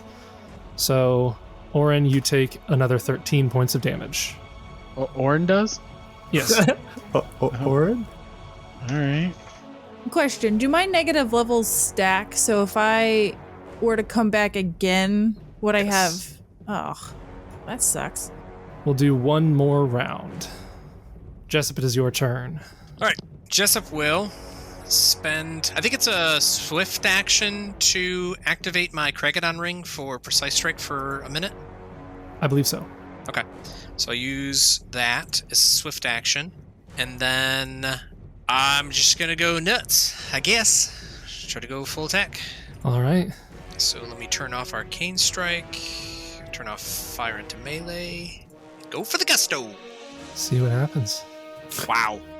27, 28, but a 42. 42. 42. Oh, will hit. shoot. I've been forgetting haste like an idiot. Yeah, I have too. I just realized I've been forgetting haste on every single... Seriously, I did my one job I here, know. guys. I know. I just realized. That's so sad. And then Jessup will not move. He'll stay where he is. Okay. That brings us to Gideon. who will, as a swift action, switch his invocation to be one of fast healing 3, so that even if he doesn't dedicate an action to them, maybe he can stabilize. He doesn't quite know. And he will full round attack Nefexi. All right. A 41. 41 will hit. 38 will miss. Will miss. I've just been rolling so bad. That's a natural 3 for a 30. That's plus 27. It's not even a bad thing. All right. 5 more. Huzzah! 24 damage. Yeah. That'll bring us to Oran, who we will have a whisper. Does his rock still get to attack? Or does that... Oh, yeah, that's true. Yeah, Oran, go ahead and roll your rock attacks. Thanks, bud. Bassa, can you move to flanking? I mean, technically, yes. I guess I could. But then it wouldn't get iteratives. Yeah. So you could just 5-foot step sneak around, and if Gideon lasts another 4 rounds, maybe you'd be in flanking. Right. Might as well. Nope. Fortunately, I think those you've rolled all- single Wouldn't digits on matter. every single roll for Yep. the rock. 4, 6, and 7. That was... Given what we know, only a nat 20 will do it anyway. All right, listen, Justin, it's a new year. You had to up your sub to roll 20 this year. It's so expensive, though. I don't even care right now. Obviously, they don't have enough money to keep their site up as is. That's also why they're crashing on you, because you didn't give them money. Because I didn't pay for it. Yep, Yeah, you're That's right. why. That's why. Yeah, checks out. All right, that brings us to Kieran, who we will have a whisper about. And then after Well, Kieran, we have... Do I heal? 3. Yeah, okay, yeah. So either I would be dead or I would be stabilized. Yes. That Okay. brings us to Nefexi. You can see kind of a slight wild frenzy begins to enter her eyes as she has taken quite a lot of damage. And she is going to wildly slash out at you. Full attack, power attack. She's going to throw everything at you, Gideon. Okay. She's actually going to step back slightly. There's a gargantuan bird there that she could attack. I'm just There's saying. Oran's body and Kieran's body. Right? I want it to come down to all of us die except the rock, and then like the rock rolls a natural 20 followed by a natural 20 and just takes out the dragon. And then Oh, that'd be poofs. amazing. But no one knows. But no one knows. Yeah. I Yep. did it, guys. It turns around. Oh, everybody's dead. So that's a natural 19 to hit on the bite, and so that's definitely going to hit. Okay. I'll just roll these one by one. First claw probably misses, actually, with a 33. Yeah, that misses. Second claw with a 39. Hits. Tail slap with a 43. Hits. First wing with a 43. Last tail slap with a 38. Exactly hits. So everything hits except the first claw. Yeah, I guess.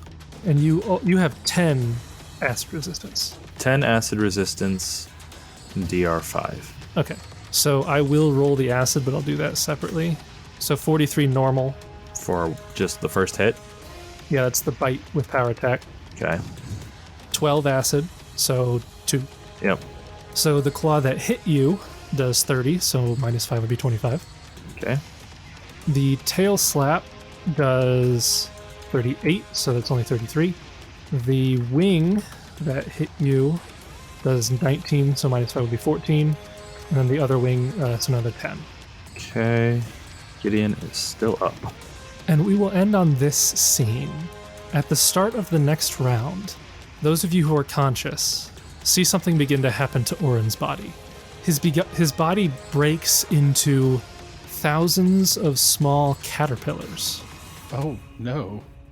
which then swiftly begin to transform into butterflies that then coalesce back into a body. But the body doesn't look exactly the same as it did before, as he seems to be affected by a reincarnation spell. Ooh, I wonder what I'll be. And we will figure that out next week.